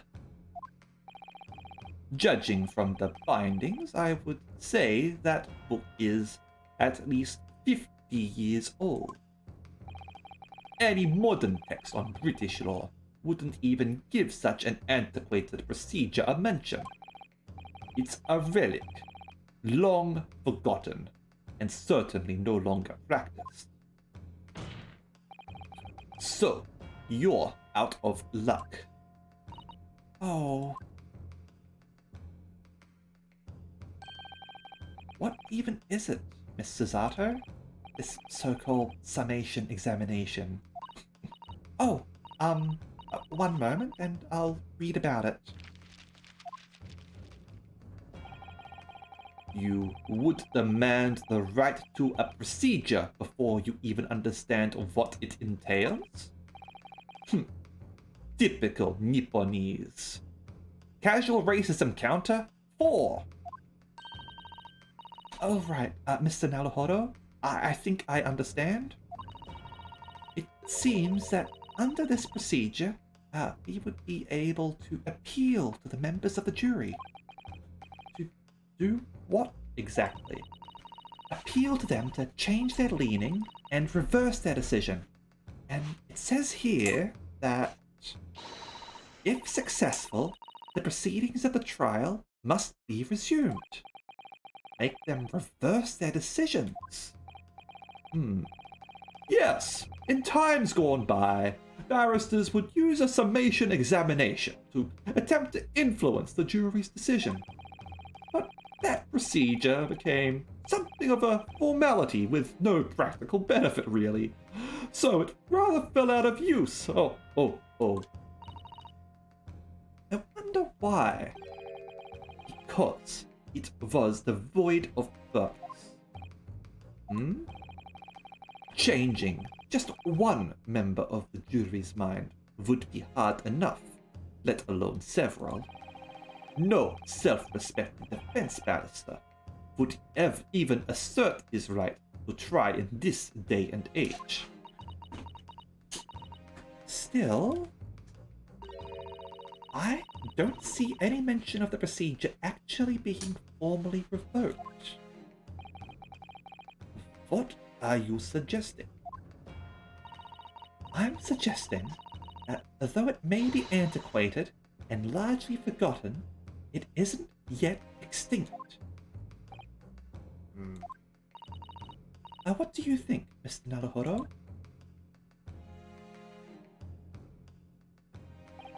Summation examination.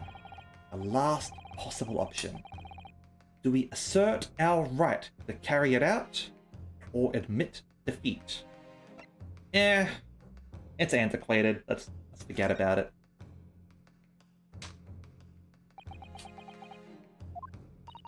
Mr. Naruhodo? Are you sure that's the right decision? You heard what the judge and prosecutor said. It's an antiquated procedure. It's history. We barely know our way around the law that's in use today. What hope would we have of pulling it off?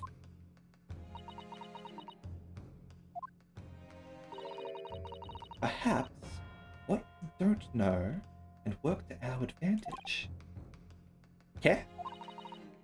In any case, there's really only one course of action available to us here. What we can't afford to do is allow this trial to end.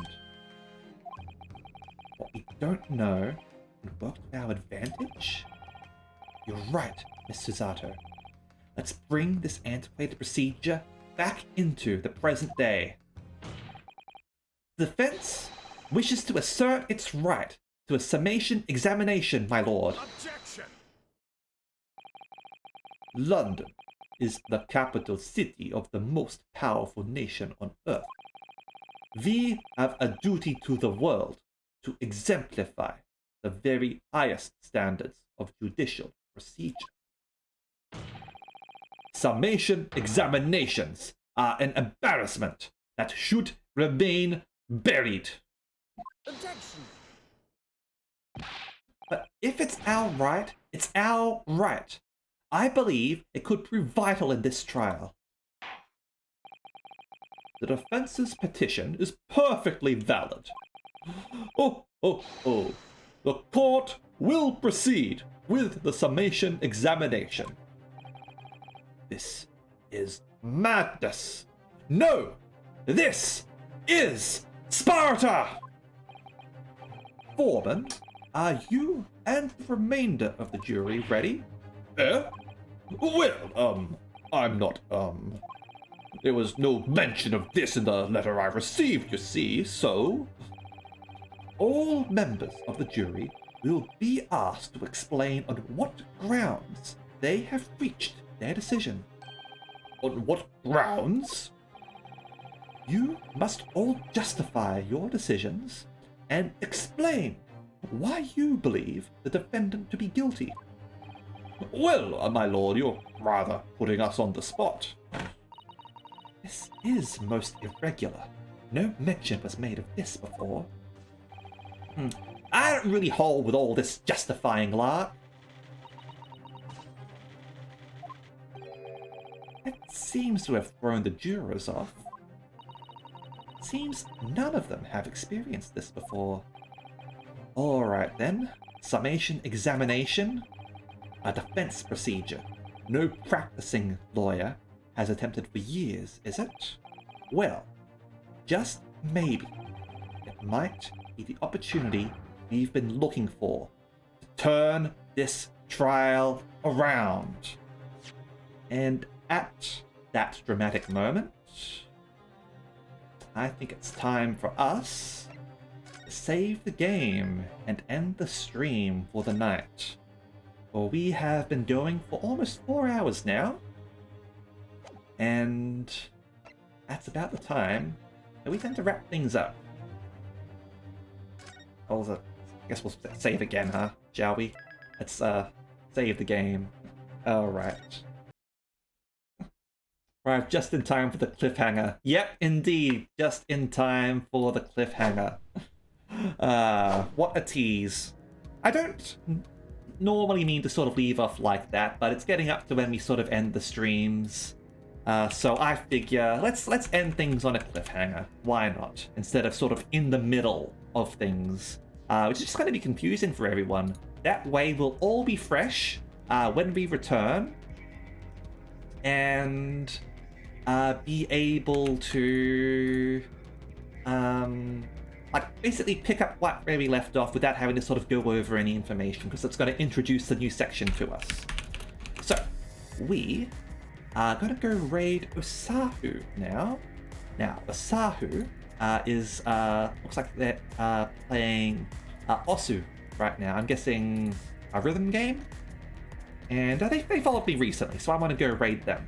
And I believe they're also getting their rig done by either Faf or Mango. Like, they're a Mango Faf child, so I want to sort of show support to VTubing siblings. I'm not sure if they've got their avatar done yet, but they're streaming now, so why not, in my opinion. Now, tomorrow, I'm probably going to take a day off, actually. I've been streaming every single day for a while now, and like, even though I don't have any work, I'd like a day for myself. So I'm gonna take tomorrow off, and we'll be resuming with Yakuza on Sunday. Okay? Hopefully that doesn't sort of upset too many people. So yeah, thank you very much, and I hope to see you all next time. All right? See ya.